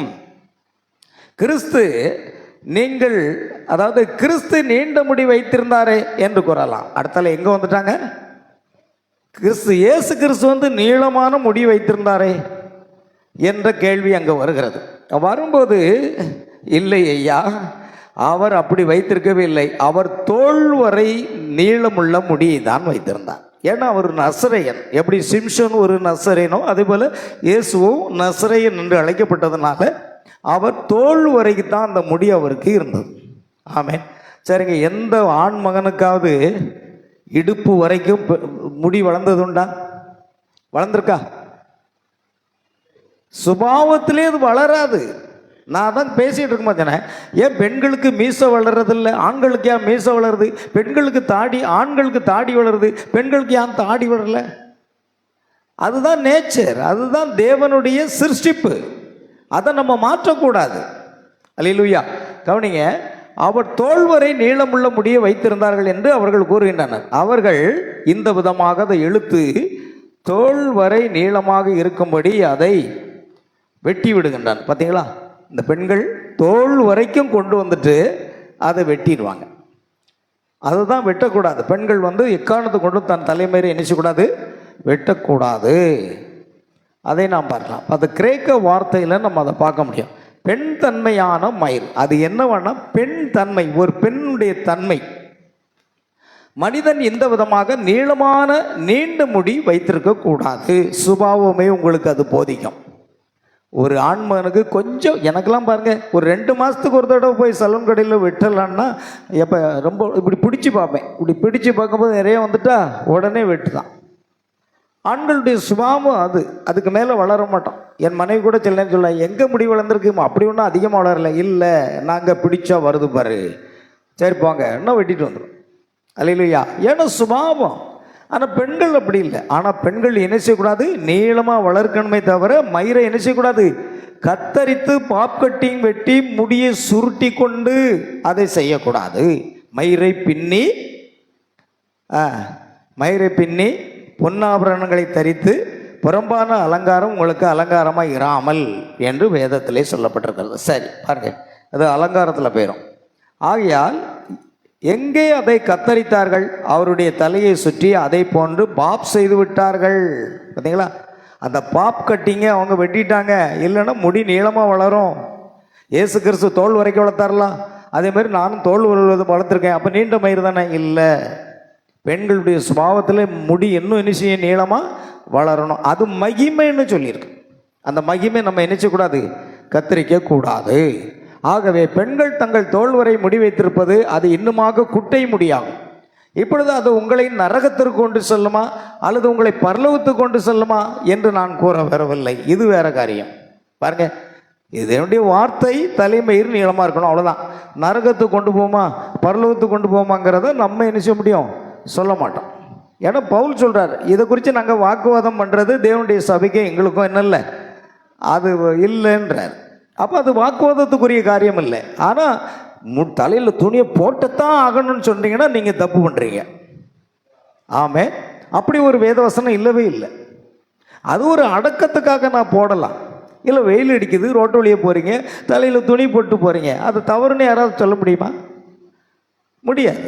அதை தவறுன்னு சொல்லலை. ஆனால் பேசிக்கு இங்கே பைபிள் எதை வலியுறுத்துகிறதுனா, உங்கள் பெண்கள் தங்கள் தலைமயிரை என்ன செய்யக்கூடாது, பாப் கட்டிங் வெட்டக்கூடாது, நீளமாய் வளர்க்க வேண்டும். ஏன்னா ஸ்திரியானவளுக்கு தலைமயிர் தான் முக்காடாக கொடுக்கப்பட்டிருக்கிறது. அதுதான் வசனம். அதை மாற்றி செய்யக்கூடாது. சரி, இப்போ முடி வெட்டிட்டோம் அப்படின்னா பரலத்துக்கு போவாங்களா? இல்லை தலையில் துணி போட்டு சேலம் தானியில் மூடலைன்னா பரலத்துக்கு போவாங்களா போவாதங்கன்னா? இதுக்கு சம்மந்தமே கிடையாது. ஆமே, வேதம் சொல்லுகிறது ஸ்திரியானவுக்கு தலைமயிர் முக்காடாக கொடுக்கும். அதை நீங்கள் நீளமாக வளர்த்துட்டீங்கன்னா முடிஞ்சது, வசனத்துக்கு கீழ்ப்படிஞ்சிட்டீங்கன்னு அர்த்தம். வெட்டக்கூடாது. அப்படி வெட்டுறது உனக்கு அசிங்கமாக இருந்தால் சலையை என்ன செய், சிரைத்து போடு, மொட்டையை போட்டுரு அப்படின்னு தான் பவுல் அங்கே எழுதுறாரு. நீங்கள் வெட்டி விட்டுட்டு போனீங்கன்னா ஏன் மொட்டையே போட்டுறேன் அப்படின்னு தான் பவுல் எழுதுறாரு. நல்லா கவனிக்கணும். ஆகையால் இது பரலோகத்துக்கு கொண்டு போமா பரலோகத்துக்கு கொண்டு போகாதாங்கிறத பற்றிலாம் நம்ம பேச வேண்டிய அவசியம் இல்லை. ஏன்னா இதுக்கும் அதுக்கும் சம்மந்தம் இல்லை. ஆமேன். சரி, ஆகையால் பெண்களுக்கான சபையின் கட்டளை என்னவெனில் அவர்கள் நீண்ட தலைமயிரை கொண்டிருக்க வேண்டும். அதுதான், அது ஒன்று தான் காரியம். நீண்ட தலைமயிரும் உங்களுக்கு இருக்கணும். அதை பாப் கட்டிங் வெட்டக்கூடாது. ஆகவே சபைக்குள் நுழையும் காரியங்களில் சபையினுடைய நல்ல நடத்தை கூறிய காரியத்தில் அவள் கீழ்ப்படிதல் உள்ளவளும் பயபக்தி உள்ளவளுமாய் இருக்கணும். இன்னும் மற்ற போன்ற காரியங்கள் இருக்குமானால் பாருங்கள், அது என்னவாக இருக்குது என்றால் தலைமயிர் நீளமாக இருக்க வேண்டும் என்று பவுல் சொல்லுகிறார். தீர்க்கதரிசி அதைத்தான் சொல்கிறார். இல்லை, நான் தலைமயிர் நீளமாக வளர்த்துருக்கேன், ஆனால் உஷ்ணத்தின் மிகுதியால் நான் என்ன செய்கிறேன், ஒரு தலையில் துணியை போட்டிருக்கேன், இல்லை ஒரு டவலை போட்டிருக்கேன், இல்லைன்னு தொப்பியை வைக்கிறேன்னா இது தவறு என்று தீர்க்கதரிசியும் சொல்லலை, பவுலும் சொல்லலை. இப்போ நம்ம சபையில் இருக்கிறீங்க, நிறைய பேர் என்ன செய்கிறீங்க, தலையில் துணி போடாமல் இருப்பீங்க, இல்லை டவல் போடாமல் இருப்பீங்க, இல்லை கர்ச்சிப் போடாமல் இருப்பீங்க, இல்லை தொப்பி வைக்காமல் இருப்பீங்க. தலையை தானே போடணும், எதையாவது ஒன்று செய்யலாம். ஆனால் சில பேர் என்ன செய்வாங்க, போடாமல் இருப்பாங்க. சில பேர் என்ன செய்யலாம், புதுசாக நம்ம சபைக்கு ஒரு சிலர் வராங்க, தலையை என்ன செய்வாங்க, அவங்க ஒரு அடக்கமத்துக்காக, அவங்க ஒரு தாழ்மைக்காக அவங்க தலையை மூடி இருக்கலாம். ஆனால் அதை தவறு என்று நாம் சொல்ல முடியாது. அவள் முடியை வெற்றிருப்பாரானால் அந்த சகோதரி முடியை கத்தரித்திருப்பானால் தேவனுடைய வார்த்தையை மீறுகிறாள். பவுல் அதை மட்டும்தான் சொல்கிறார். அதனால் துணியை இப்போ நீங்கள் தலையை மூடுங்க, துணியை போட்டு மூடுங்கன்னு எந்த போதகரும் கட்டாயப்படுத்தக்கூடாது. இல்லை நீங்கள் தலையை மூடாதீங்கன்னு எந்த போதரும் கட்டாயப்படுத்த முடியாது. எங்கள் பேசிக் என்னன்னா தலைமயிரை நீளமாக வளர்க்கணும். அதை தான் தேதி சொல்கிறார். பாருங்க, அவர் கரெக்டாக அந்த பாட்டை சொல்லும்போது முடிக்கிறார் பாருங்க. நம்ம இன்னும் கொஞ்சம் நேரம் இருந்தால் நல்லாயிருக்கும். பாருங்க, சபையின் பெண்களுக்கான சபையின் கட்டளை என்னவெனில் அவர்கள் நீண்ட தலைமயிரை கொண்டிருக்க வேண்டும் என்பதே, அதுதான் முக்கியம். எக்காரணத்தை மட்டும் கத்தரிக்கக்கூடாது. சரி, இப்போ கவனிங்க. அடுத்ததாக நம்ம பார்க்குறோம், நாம் ஏன் ஒரு ஸ்தாபனம் அல்ல. இன்னும் 2 பாயிண்ட்டை சொல்லி நம்ம முடிப்போம். இப்பொழுது கவனிங்கள்,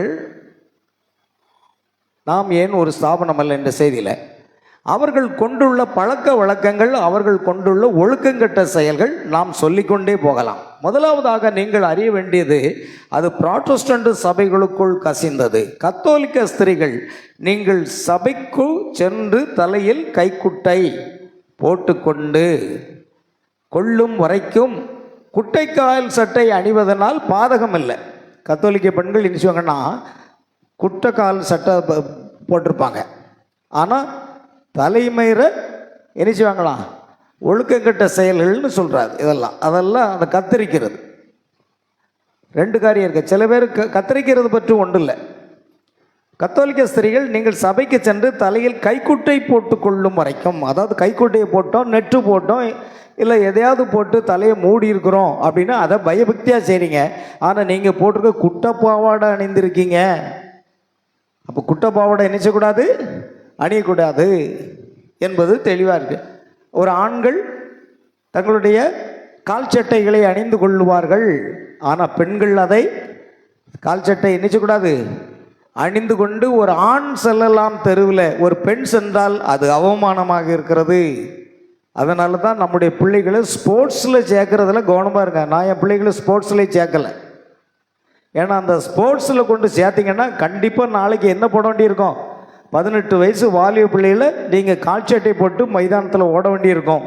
ஆனால் அது வேத வசனத்துக்கு விரோதமானது. ஏன் அவங்க ஃபுல் பேண்ட்டு போட்டு ஓடணுன்னு இல்லையா? பேட்மிண்டன் விளாடுறாங்க, டென்னிஸ் விளாடுறாங்க, எல்லாருமே அரைக்கால் சட்டை போடுறாங்க. ஏன் முழு பேண்ட் போட்டால் என்னவும்? அதான் பிசாசு, அங்கே மறைமுகமாக பிசாசு கிரியை செய்கிறான். ரொம்ப கவனமாக இருக்கணும் நாம், கவனிங்க. ஆகையால் ஏதோ ஒரு விதமான பாரம்பரியம், அது என்னவாகி போச்சுங்க, இது கத்தோலிக்க ஸ்தாபனம் கொண்டு வந்த பாரம்பரியமாக ஆகிவிட்டது.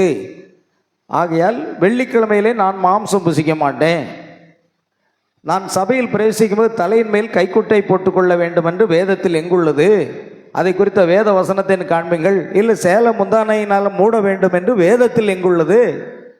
யாராவது சொல்லட்டு பார்ப்பேன், சேலை முந்தானையில் தான் மூடணும்னு சொல்லட்டுமாங்க. நீ சேலை முந்தானைன்னு சொல்லுவான். அப்படின்னு சொன்னால் இன்னொருத்தன் சொல்லுவான், இல்லைங்க சாக்கு போட்டு தான் மூடணும்னு சொல்லுவான். அப்போ சேலை முந்தானையும் பைபிளில் இல்லை, சாக்கு போடுறதும் இல்லை. இன்னொருத்தன் சொல்லுவான், இல்லை போர்வையை போட்டு தான் மூடணும்னு சொல்லுவான். தலையை தானே மூடணும், எதை போட்டு மூடினான்னு? ஒவ்வொருத்தரும் ஒவ்வொரு கருத்தை சொல்லும்போது பைபிள் சொல்லுது தலைமயிர் தான் அவளுக்கு முக்காடாக கொடுக்கப்பட்டிருக்கிறது. அங்கே நம்ம வந்தாகணும். அல்லேலூயா. அது ஒரு விதமான தாழ்மையான ஒரு விதமான காரியம், அதுக்கு இதுக்கு சம்பந்தம் இல்லை. அதை நம்ம குற்றப்படுத்தவும் வேண்டாம். ஆமென். அதே போல் அது கள்ள தீர்க்க தரிசனம் பாருங்க. அப்படி ஒன்று ஒரு காரியம் இருந்தால் தலையில் நீங்கள் முக்காடுங்கிறது தலைமுறையை போட்டுத்தான் ஆகணும், சேலையை போட்டுத்தான் ஆகணும், நெட்டு போட்டுத்தான் ஆகணும்னா அது ஒரு கள்ள தீர்க்க தரிசனமாக இருக்கிறது. சபையில் நீங்கள் தொப்பி அணிந்து கொள்ள வேண்டும் என்று வேதத்தில் எங்குள்ளது? நீங்கள் தலையில் தொப்பி அணிந்து கொள்ளும் போது நீங்கள் கிறிஸ்துவை கனப்படுத்துகிறீர்கள் அல்லது புருஷனை கனவீனப்படுத்துகிறீர்கள். அது உண்மை. நான் மனிதரை குறித்து பேசுகிறேன். அல்லேலூயா. கவனிங்க, ஸ்திரீகளே உங்களுக்கு ஒரு முக்காடு உள்ளது, அது தொப்பி அல்லது கைக்குட்டை என்று எனக்கு காண்பிக்கும்படி நான் எவருக்கும் சவால் விடுகிறேன். சேலை முந்தானன்னு சொன்னீங்கன்னா எனக்கு காண்பிங்க வேதத்திலிருந்து. எங்கே போட்டிருக்கு பைபிளில்? ஆமேன். உங்கள் தலைமயிர் தான் உங்களுக்கு என்னது? முக்காடு. நீங்கள் அதை கத்தரித்து விட்டீர்கள், அது பழைய நாகரிகம் என்கின்றனர். அப்படியானால் அது வேதாகமும் தேவனுடைய வார்த்தையே சரியானது. அல்லேலூயா. பாருங்கள், வேறு 1-2 காரியங்கள் இருக்கிறது. அண்மையில் நான் இங்கு இயேசுவின் பாதங்களை கழுவி அதை தன் தலைமயிரால் துடைத்த ஸ்திரியை குறித்து பேசினேன். இன்று ஒரு ஸ்திரீ அவருடைய பாதங்களை கழுவி துடைக்க வேண்டுமானால் அதை துடைப்பதற்கு போதிய தலைமயிரை பெற அவள் தலைகீழாக நின்று தான் துடைக்க வேண்டும். பாருங்க, அவர் சொல்றாரு. அமெரிக்க தேசம் போன்ற பல நாடுகளில் வெளிநாடுகளில் பார்க்குறாருன்னா அந்த பெண் என்ன செய்தால் அந்த பரிமள தைலத்தை போட்டு தன்னுடைய தலைமயிர்னால என்ன செய்தாலாம் அவருடைய பாதத்தை துடைத்தாலாம். அப்போ தலைமயிறு அவ்வளோ நீளமாக இருக்கு. அந்த தலைமயிரை அவர் தூரமாக இன்றி அதை துடைக்கிற அளவுக்கு நீளமாக இருக்கு. ஆனால் இந்த காலத்தில் ஒரு பெண் இயேசுவின் பாதத்தை துடைக்கணும் தலைமயிர்னால் அவள் என்ன செய்யணும்? அவளுக்கு தான் முகம் குப்புற விழுந்தாலும் எட்டாத, அதனால தலைகீழ நின்று தான் என்ன செய்யணும்? துடைக்கணும் அப்படின்னு தீர்க்கதரிசி சொல்கிறார். புரியுதா உங்களுக்கு? அதான் தலைமயிர் நீளமாக வளர்க்குறது தான் காரியம். ஆனால் அந்த பெண் அப்படி இல்லை. இயேசு கிறிஸ்துவின் பாதத்தை தலைமயிர்னால் துடைத்தாலே அவளுடைய தலைமயிர் நீளமாக இருந்தது. வேதமே அப்படி சொல்லுகிறது. அல்லேலூயா. பாருங்கள், அதை குறித்து தான் அவர் சொல்கிறார். சரி கவனிங்க, அப்படியே நம்ம போவோம். மேய்ப்பர்களே, அந்த மேய்ப்பர்களை பார்த்து சொல்கிறார் அவர்.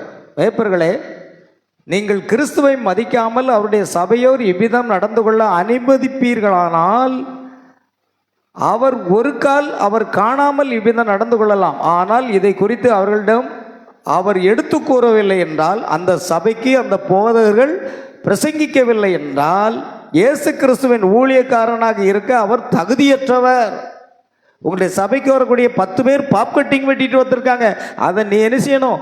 அவங்களுக்கு போதிக்கணும். இப்படி வெட்டக்கூடாது, நீள தலைமையில் தான் வளர்க்க வேண்டும் என்று நீ போதிக்கலன்னா நீர் ஊழியக்காரனா இருக்கிறதுக்கு இன்னும் இல்லை, தகுதியற்ற ஒருவராக இருக்கிறேன். கிறிஸ்துவின் ஊழியக்காரன் வேதாகமத்தின் நோக்கத்திற்காக பயம் இல்லாதவனாய் இருக்க வேண்டும். நிச்சயமாக அவர்களே சென்று அதை எப்படியும் செய்கிறார். போதர்கள் அதுக்கு வழி கொடுத்துட்றாங்க. ஜனங்கள் என்ன விரும்புகிறாங்களோ அந்த உபதேசத்தை தளர்த்திடுறாங்க. அப்படி செஞ்சால் ஒரு நாள் கர்த்தருக்கு என்ன செய்யணும்? நான் கடைசியாக ஒரு பாயிண்ட்டுன்னு ஒரு 5 நிமிஷம் எடுத்துக்கலாம். ஒன்றாயிருத்தல் என்ற செய்தியில் பாருங்கள், ஒரு சகோதரர் சொல்கிறாரு, உங்கள் ஒலிநடாக்களில் தேவனுடைய வார்த்தைக்கு முரணாக ஒரு காரியம் இருக்கிறது. நீங்கள் கூறியதை நான் கூற விரும்புகிறேன். அந்த கேள்வி நான் இப்பொழுது கேட்கிறேன். 1 கொரிந்தியர் 16ஆம் அதிகாரத்தில் ஸ்திரீகள் தலையை மூடிக்கொள்ள வேண்டும் என்றும் புருஷன் தலையை மூடிக்கொள்ளக்கூடாது என்றும் கூறப்பட்டுள்ளது. அதை நாங்கள் விசுவாசிக்கிறோம். அதாவது ஸ்திரீகள் சபையில் தொப்பி அணிந்திருக்க வேண்டும், புருஷர் சபையில் தொப்பியை கழட்டிவிட வேண்டும், தலையை மூடு கொள்ளுதலை நாங்கள் விசுவாசிக்கிறோம் என்று அவர் சொன்னானாம். ஏன்னா அமெரிக்காவில் நம்மளை பேர் சேலையை கட்டிட்டு போகிறாங்களா, இல்லை கர்ச்சிப்பு இது எடுத்துகிட்டு போகிறாங்களா, நெட்டு எதுவுமே கிடையாது. அவங்க எல்லாமே அந்த ஸ்கர்ட்டா, அது என்ன சொல்லுவோம், நீங்கள் இப்போ தானே சொன்னீங்க, ஃப்ராக் மாதிரி நீளமாக வளர்த்து போட்டுப்பான். அதுதான் அவங்க பழக்கம். ஏன்னா சகோதரன் பிரணாமுடைய மனைவியே ஃப்ராக் தான் போட்டிருக்காங்க. ஏன்னா அவங்க எதை கொண்டு போகிறதில்ல, நெட்டும் கொண்டு போகிறதில்ல.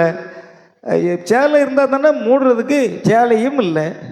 அதனால் இவங்க என்ன செய்வாங்கன்னா தொப்பி அணைவது தான் அவங்க பழக்கம்.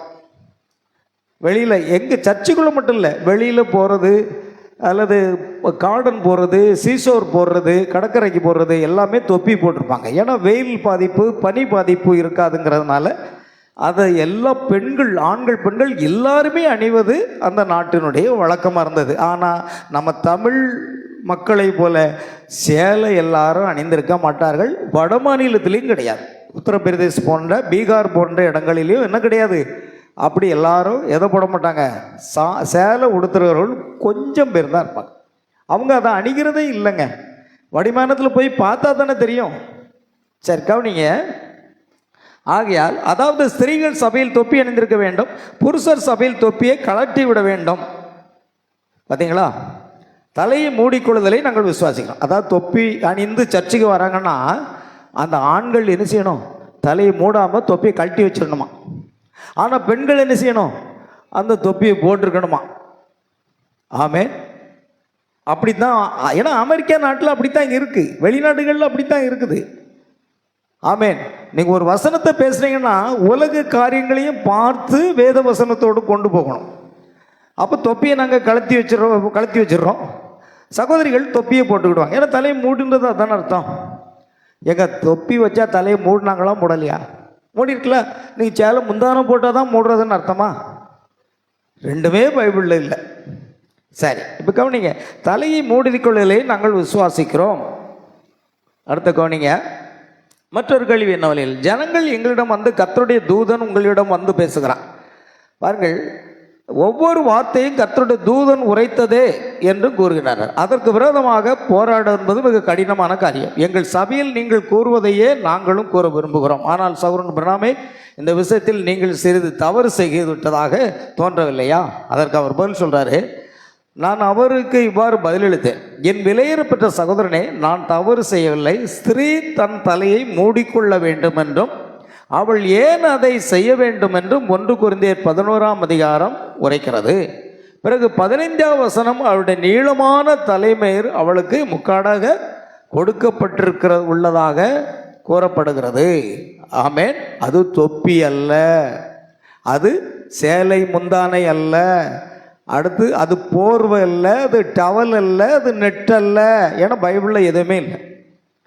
இயற்கையே அதை எடுத்து காட்டுகிறது. அந்த நீளமான வயிறு என்பது சுவாவே உங்களுக்கு போதிக்கிறது இல்லையா? பாருங்கள், நான் தூதன் என்பவன் யார்? செய்தியாளன். பவுல் இங்கு என்ன கூறுகிறார்? தேவனிடத்திலிருந்து வந்த ஒரு தூதன், ஒரு உண்மையான செய்தியாளன் உங்களிடம் வருவாரானால் அந்த நீங்கள் நீண்ட தலைமுடியை வைத்திருப்பது நலம், இல்லையெனில் அவன் உங்களை கடிந்து கொள்வான். செய்தியாளன் யாருன்னா ஊழியக்காரங்க. ஊழியக்காரங்க தேவனிடத்திலிருந்து செய்தியை உங்களுக்கு கொண்டு வராங்க. அப்போ அந்த செய்தியாளர்களை கவனிங்க. அவங்க இப்படி தலையில் நீங்கள் முடிய நீளமாக வளர்க்காமல் வந்தீங்கன்னா அந்த தூதர்கள் கடிந்து கொள்வார்கள். அதனால் அந்த செய்தியாளர்கள் நிமித்தம் என்ன செய்யுங்க, நீங்கள் அந்த மயிரை தீலமாக வளருங்க. அதுக்கு அர்த்தம் அதுதான். இவங்க தூதர்கள் எல்லாம் பரலோகத்திலிருந்து நம்ம ஆராதனையில் இங்கே பார்த்து உங்களை ஏதாவது செய்ய போகிறாங்களா? இல்லை உங்களுக்கு தூதர் எங்கே இருக்காருன்னு தெரியுமா? எதுவுமே தெரியாது. ஆமேன். அப்போ தூதர்கள் நிமித்தம் முக்காடிட்டு கொள்ளனா தூதர்களுக்கு இது சம்மந்தமே இல்லை. ஏன்னா பவுல் முதலே சொல்றாரு, ஸ்திரீக்கு புருஷன் தலை, புருஷனுக்கு கிறிஸ்து தலை, கிறிஸ்துவுக்கு தேவன் தலை. இந்த 4 காரியத்தை தான் பேசுறார். அப்போ அந்த தூதர் என்பது ஊழியக்காரர்களை குறிக்கிறது. தேவ சமூகத்திலே காத்திருந்து வேதம் வாசித்து பரிசுத்தாவின் அபிஷேகத்தை நிரம்பி தேவ செய்தியை ஜனங்களுக்கு கொண்டு வருகிறவர்கள் ஒவ்வொருவரும் யார் தான்? தூதர்கள் தான். அதாவது மெசஞ்சர் அல்லது செய்தியாளர்கள் என்று அர்த்தம். தவற புரிந்து கொள்ளக்கூடாது. ஆகையால் ஒரு உண்மையான செய்தியாளனா ஊழியக்காரனா இருந்தால் அப்படி கத்தரித்து கொண்டும் குட்டுப்பாவையடை அணிந்து கொண்டும் சால் போடாம வருகிறவர்களையும் அவன் என்ன செய்வான்? கடிந்து கொள்ளுவான். பிசாசு நீட்டு தேர்வில் ஒரு பெரிய காரியம் செய்து வாலிப பெண்கள் சால் போடக்கூடாதான். சால் போட்டால் கள்ளத்தனம் பண்ணிடுவாங்களாம் நீட்டு தேர்வில். நீ சும்மாவே மோசடியை பண்ணிட்டு இருக்கிற, ஒழுங்கா நீட் தேர்வை நடத்தவே முடியல. எத்தனை தடவை நடத்தினாலும் ஃப்ராடு, எல்லாம் தவறு நடக்கு. அதான் இன்னைக்கு டெல்லியே ஸ்தம்பித்து கொண்டிருக்கிறது. இளைய தலைவர்கள் எல்லாரும் போராடி கொண்டிருக்கிறார்கள், சென்னையிலும் போராடி கொண்டிருக்கிறார்கள். காரணம் என்னன்னா, இந்த நீட் தேர்வு என்ற ஒரு காரியத்தின் மூலமாக, அந்த தேர்வின் மூலமாக கோடிக்கணக்கான வருமானம் அரசாங்கத்துக்கு கிடைக்கிறது. அதுதான் காரணம். அடுத்தது இன்னொரு காரியம் என்னன்னா, நீட்டு தேர்வில் பிசாஸ், இந்த ஸ்போர்ட்ஸில் பிசாசு என்ன செய்யறான்? குட்டை கால்ச்ச இடம் போட்டு வைக்கிறது போல நீட்டு தேர்வில் பெண்கள், வாலிப பெண்கள் சாலை கூட கலத்திட்டு போகணும். கம்மல் போடக்கூடாது, தாலி செயினும் போடக்கூடாது, ஒன்றும் போடக்கூடாது. ஏன் தாலி செயினுக்கும் இதுக்கு என்னையா அர்த்தம்? உன்னால ஒழுங்கா நடத்த முடியலன்னா அதுக்கு அந்த பிள்ளைகளை பலியிட ஆக்கலாமா? யோசிச்சு பாருங்க. பிசாசுதான் அதை செய்கிறான் என்பதை நீங்கள் வேதத்தின் வாயிலாக அறிந்து கொள்ள முடியும். ஆமென். ஆகையால் இந்த மாதிரி காரியங்களை அதனால தான் தேவி சொல்றார், ஒரு பெண், ஒரு நல்ல பெண், அருமையான பெண், ஒரு குடும்ப பெண் தன்னுடைய ஆண்களுடைய உடையை தரித்து கொண்டு தெருவிலே ஒரு போலீஸ்காரனாக ஒரு காலம் இருக்க மாட்டாள் அப்படிங்கிற. பெண்கள் ஒரு காலம் என்ன செய்யக்கூடாதான்? போலீஸ்காரன் வேலைக்கே போகக்கூடாதுங்கிறார். அதுவும் பிசாசு தான். பெண்கள் வீட்டிலே தரித்திருந்து தன் பிள்ளைகளை என்ன செய்யணும்? வளர்த்து நல்லொழுக்கம் பிள்ளைகளாக வளர்க்கணும். தன் கணவனுக்கு பணிவிடை செய்யணும். சொல்லப்போனால் பழைய நாட்களில் இல்லத்து அரசி என்று சொல்லுவாங்க. இல்லத்தை ஆள்பவள். இவ்வளோ போலீஸ்காரன் வேடம் போட்டு புருஷனுடைய உடைகளை ஸ்திரீகள் தரிக்கலாகாது. புருஷனுடைய பேண்ட் ஷர்ட்டை போட்டுக்கிட்டு இவன் தெருவில் போயிட்டு உயின்னு இப்படி கை காட்டிட்டு போயிட்டு இருக்கான். என்ன நடக்க போகுது? அவமானம், பெருத்த அவமானம். ஆண்களுக்கு வேலை இல்லை. ஆமேன். அல்லேலூயா. அதனால தான் பிரியமான சீரழிந்து கொண்டிருக்க. இது அத்தனையும் பிசாசினுடைய வேலை. பெண்களுக்கு போலீஸ்காரங்க வேலை கொடுக்கவே கூடாது. பெண்கள் அதை செய்யவும் கூடாது. அது கிறிஸ்தவ பெண் எக்காலத்தை கொண்டு அதை செய்ய மாட்டான். ஆமேன். கர்த்தருக்கு மகிமை. நான் நிறைய சொல்லிக்கிட்டே போகலாம், நான் முடிப்போம் பாருங்க. ஆகையால் தேவனால் அனுப்பப்பட்ட ஒரு செய்தியாளன் அதை கடிந்து கொள்ளுவான். எனவே பவுல் தூதர்கள் நிமித்தம் நீங்கள் நீண்ட தலைமுடியை வைத்துக் கொள்ளுங்கள் என்கிறான். தேவனால் அனுப்பப்பட்ட தூதர்கள் வரும்பொழுது இதை கடிந்து கொள்வார்கள். ஆம், நிச்சயமாக. ஏனெனில் தேவனிடத்திலிருந்து வந்த ஒரு தூதன், ஒரு உண்மையான செய்தியாளன், ஒரு உண்மையான ஊழியக்காரன், தேவனுடன் தொடர்பு கொண்டவன். அவன் கூறும்போது தேவனுடைய வார்த்தை ஒருபோதும் தவறாவது. ஆமென். அப்படிப்பட்டவன் தான் சபையை கண்டித்து திருத்துவான். அல்லேலூயா. பாருங்கள், அதனால தான் வானத்தில் கலாத்தியர் 1:8 நாங்கள் பிரசங்கித்த அந்த சுவிசேஷத்தை அல்லாமல் வானத்திலிருந்து வேறொரு தூதன் வேறொரு சுவிசேஷத்தை பிரசங்கித்தால் அவன் சபிக்கப்பட்டவனாக இருக்க கடவன் என்று பவுல் கூறுவதை பார்க்குறோம். சரி, இன்னும் ஒரு சில காரியங்கள் இருக்கிறது. நாம் அடுத்த வாரம் முடிஞ்சால் வேறு கோணத்தில் பார்க்கலாம் இல்லையா? இப்போ சாராளுடைய காரியத்தை நம்ம பார்க்கணும். சிம்பிளாக நான் சொல்லி முடிச்சிருந்தேன். சாராள், இப்போ எல்லாரும் சொல்லுவாங்க பழைய ஏற்பாட்டில் சாராள் முக்காடிட்டு கொண்டாளே, அடுத்த ரெபெக்காள் முக்காடிட்டு கொண்டாளே. இதெல்லாம் நம்ம பார்த்தோம்னா இன்னும் கொஞ்சம் நமக்கு டைம் தேவைப்படும் இல்லையா? நம்ம தூரமாக போகிறவங்க யாரும் இல்லையா? தூரமாக போகிறவங்க யாராவது இருக்கீங்களா? சரி, ஒரு 10 நிமிஷம் எடுத்துக்கலாமா எக்ஸ்ட்ரா? ஏன்னா இந்த செய்தியை நான் முடிச்சிருந்தேன், அவ்வளோதான், முடிய போகிற கட்டம். இப்போ கவனிங்க. பின்பு சாராளை நோக்கி அபிமெலேக்கு சொல்கிறான், உன் சகோதரனுக்கு 1000 வெள்ளிக்காசு கொடுத்தேன், இதோ உன்னோடு இருக்கிற எல்லார் முன்பாகவும் மற்ற யாவர் முன்பாகவும் இது உன் முகத்து முக்காட்டுக்கு ஆவதாக என்றான். எப்படி அவள் கடிந்து கொள்ளும். ஆதியாகமம் 20ஆம் அதிகாரத்தை வீட்டில் போய் வாசித்து பாருங்க, குறிச்சிக்கிடுங்க. ஆதியாகமம் 20ஆம் அதிகாரம் 16வது வசனத்தை வாசித்தேன். இப்போ அபிமெலேக்கு என்ன செய்கிறான்னு சொன்னால், உன்னுடைய அழகை வெளியே காண்பித்ததுனால தானே நான் அவளை மனைவியாக்கி கொள்ள முயற்சி செய்தேன். நான் செய்தது தவறு இல்லையே, ஏனென்றால் அவன் இது என்னுடைய சகோதரி, அவளும் சகோதரன் சொன்னாரே. அப்போ தேவன் சொன்னார், அதனால தான் நீ உத்தமீரத்தோடு செய்ததுனால நீ பாவம் செய்யாதபடி என்ன செய்தேன், உன்னை தடை செய்தேன் அப்படின்னு சொல்கிறான். அதனால் இவன் என்ன செய்கிறான், முத என்ன பண்ணுறான்னா, உன் முகத்து முக்காட்டுக்கு ஆவதாகன்னு ஒரு இதை பண்ணிடான். அதிலிருந்து சாரல் என்ன செய்கிறா, வெயில், அதுக்கு பேர் வெயில், முக்காடு இல்லை. முக்காடு என்றால் ஹெட் கவரிங், கவரிங் என்றால் தான் முக்காடு ஆங்கிலத்தில். இது வெயில்னு சொல்லப்பட்டிருக்கோம். நான் அதை திரும்ப எடுத்து காமிக்கிறேன். அந்த முக்காடு என்பது எதுக்காகன்னா, இதே தான் சாராளம். இந்த முக்காடு என்ன, இதை தான் இன்னைக்கு இஸ்லாமியர்கள் அணிந்து கொள்ளுகிற ஹிஜாப். இஸ்லாமியர்கள் என்ன போடுறாங்க, அப்படியே தலையிலிருந்து ஃபுல்லாக போட்டிருந்தாங்க. இது முத போட்டது யார், சாராள். உன்னுடைய அழகை வெளியே காண்பிக்கிறதுனால தானே இச்சிக்க வேண்டியது இருந்தது, மனைவியாக்க பார்த்தா. அதனால் இது உன் முகத்து முக்காடு. முகத்து முக்காடு இருந்தாலுங்க, தலை மட்டும் இல்லை, முகத்தை முக்காடு பண்ணுறதுக்காக தான் இன்னைக்கு இஸ்லாமிய பெண்கள் பாருங்க 2 கண்ணு மட்டும் தான் வெளியேறும். முழுசாக மூடிடுவாங்களா, கண்ணு மட்டும் தான், அந்த இடத்துல மட்டும் என்ன இருக்கும், ஒரு துவாரம் இருக்கும், அதை மட்டும் கட் பண்ணியிருப்பாங்க. அந்த கண்ணு மாத்திரம் பார்த்து போவாங்க, ஃபுல்லாக மூடுவாங்க. அது சாராளுக்கு முதல்ல அது செய்யப்பட்டது. சாராளுடைய காலத்தில் இருந்து தான் அந்த பழைய ஏற்பாட்டில் உள்ளவங்க அதை செய்தாங்க. சரி, இப்போ அதை நம்ம அப்படியே கொண்டு போயிட்டோம். இன்னொன்று 2 கொரிந்தியர் 3ஆம் அதிகாரம் 6வது வசனம் வீட்டில் போய் வாசித்து பாருங்கள். இதில் ஒரே ஒரு காரியத்தை சொல்லுங்கள். இப்போ மோசேனுடைய முகத்தில் மகிமை பிரகாசம் உண்டானது. மோசே சீனாய் மலையில் உட்கார்ந்து கொண்டிருந்தான். அவனுடைய முகம் எப்படி இருந்ததுதான், மகிமையாக இருந்தது, பிரகாசமாக இருந்தது. மோசே மலை விட்டு இறங்கி வரும் பொழுது ஜனங்கள் அவனை பார்க்க பயந்தார்களாம். ஏன்னுடைய அவனுடைய முகம் அவ்வளவு பிரகாசமாக இருந்ததான். அதனால் ஜனங்கள் காணாதபடிக்கு மோசே தன் முகத்தை என்ன செய்தானா, மூடினான் என்று எழுதியிருக்கிறது. இந்த முக்காடு கூட அந்த முக்காடை சேர்க்காதுங்க, இது தலைமயிர் தான், அதுக்கு இதுக்கும் சம்மந்தம் இல்லை. ஆனால் மோசே தன்னுடைய முகத்தை மூடினான் என்று எழுதியிருக்கு. அதையும் நீங்கள் வீட்டில் போய் வாசித்து பாருங்க, தெரியும் இல்லையா. அந்த அதிகாரம் ஏற்கனவே அங்கே குறித்து வச்சிருக்கிறேன். அப்போ அதை முழுமையாக அந்த ஒளிந்து போகிற மகிமையுடைய அந்த ஊழியம் அப்படிப்பட்ட மகிமை உள்ளதாக இருந்தால் ஆவிக்குரிய ஊழியம் எவ்வளவு அதிக மகிமை உள்ளதாக இருக்கும். ஆக்கினை தீர்ப்பு கொடுக்கும் ஊழியம் மகிமை உள்ளதாக இருந்தால் நீதியை கொடுக்கும் ஊழியம் அதிக மகிமை உள்ளதாக இருக்குமே என்று சொல்லி தெளிவாக அதை பேசிக்கிட்டே வரார். ஆகியால் பிரியமானவர்களே, புதிய ஏற்பாட்டின் நாட்களில் இந்த பாருங்க, மோசையின் ஆகமங்கள் வாசிக்கப்படும் போது இந்நாள் வரைக்கும் முக்காடு அவர்கள் இருதயத்தின் மேல் இருக்கிறதே.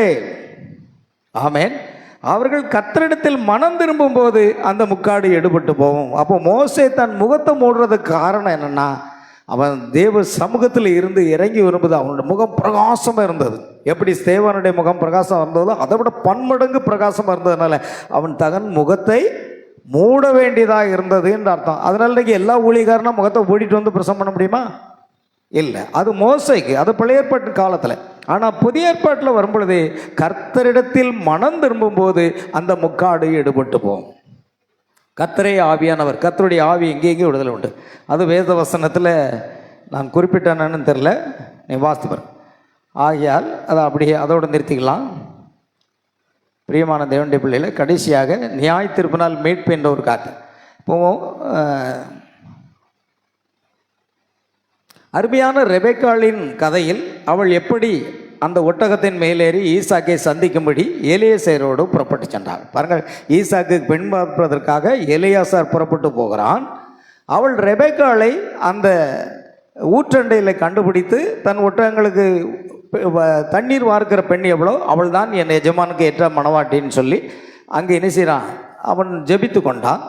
அப்பொழுது அந்த பெண் ரெபெக்காள் வந்து தண்ணீர் மொண்டு கொடுத்ததும் பின்பு அவனோடு கூட ஒட்டகத்தின் மேலேறி வருகிற ஒரு காரியம். இப்படியாக அவள் ஒட்டகத்தின் மேலேறாகி ஏல் ஏறி ஈசாக்கை சந்திக்கும்படி எலியேசரோடு புறப்பட்டு சென்றாள். ஆபிரகாமின் குமாரனாகிய ஈசாக்கு தேவனுடைய குமாரனாகிய கிறிஸ்துக்கு ஒரு அடையாளமாக இருக்கும் இல்லையா? சரி, நம்ம அப்படியே போவோம். சாயங்காலத்திலே அவன் அங்கே வெளியில் இருந்தான். அங்கே வயல்வெளியில் இருந்தான். அங்கே அவன் சுற்றி திரிந்து கொண்டு இருந்தபோது அழகான ரெபேக்காள் ஒட்டகத்தின் மேல் வருவதை பார்த்தான். இது மணவாளனும் மணவாட்டியும் ஆகாயத்தில் சந்திப்பதற்குரிய ஒரு ஒப்புமையாக இருக்கிறது. சரி, கவனிங்க. அந்த அழகான ரெபேக்காளை அவன் பார்த்ததும் இல்லை, அவள் யார் என்று கூட அவன் அறிந்ததும் இல்லை. ஆனால் எலியேசரோ அவளை தேடிக்கொண்டிருந்தான். அவன் பரிசுத்த ஆவியின் சாட்சி பகிர்தலின் மூலமாக அவளை கண்டுபிடித்தான். பாருங்க, இவள் தான் என் எஜமானுக்கு ஏற்ற மனைவி, துணையாக இருப்பாள்னு சொல்லலாம். அதன் பின் ரெபேக்காள் ஒட்டகங்களுக்கு தண்ணீர் பார்க்க வந்தால் அதுதாமே அவள் போவதற்குரிய விருப்பமாக இருந்தது. சரி, இப்போ அப்படியே நம்ம சிம்பிளாக போயிடுவோம், நம்முடைய நேரம் கடந்து போயிட்டு. சரி, இப்போ கவனிங்கள். ரெபேக்காள் ஈசாக்கை கண்டவுடனே தன் முகத்தை மறைத்து ஒட்டகத்திலிருந்து குதித்து அவளை சந்திக்க ஓடினாள்.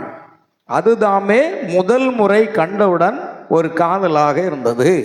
இப்போ இந்த இடத்துல பார்க்கணும், ரெபேக்காள் ஈசாக்கை கண்டவுடனே தன் முகத்தை என்ன செய்தாளாம்? மறைத்து கொண்டாள். இந்த சேலமும் தானே கிடையாது அந்த நாட்களில். ஏன்னா சாராள் மூலமாக அந்த வம்சத்தில் வருது. அது வரும்போது ரெபேக்காளும் அதை பின்பற்றுகிறதுனால ரெபேக்காள் தன் முகத்தை என்ன செய்தாளாம்? மறைத்தாள். அதுக்கு பேர் வெயில்டு அப்படின்னு இருக்கு. வெயில்னு இங்கிலீஷில் இருக்குது, கவரிங் அல்ல. அந்த வெயிலுங்கிறது முகத்தை மறைத்தல். ஆமென். இந்த முகத்தை அவள் முற்றிலுமாக மறைத்து கொண்டாள். அது இஸ்லாமியர்கள் இன்றைக்கு ஹிஜாப் என்று சொல்லுகிறார்கள். சரி, கவனிங்க. ஆகையால் இந்த இடத்துலையும் நம்ம பார்க்குறோம். ஆகையால் பழைய ஏற்பாட்டிலிருந்தே முக்காடு போடணும்னு சொல்லியிருக்கணும் வாதம் பண்ணக்கூடாது. அது வேற, அது முகத்தை மூடுறது. மோசே முகத்தை மூடினான், அடுத்தது சாராள் முகத்தை மூடினாள், அடுத்து ரெபேக்காளும் முகத்தை மூடினாள், அது வேற. ஆனால் இது ஹெட் கவரிங்.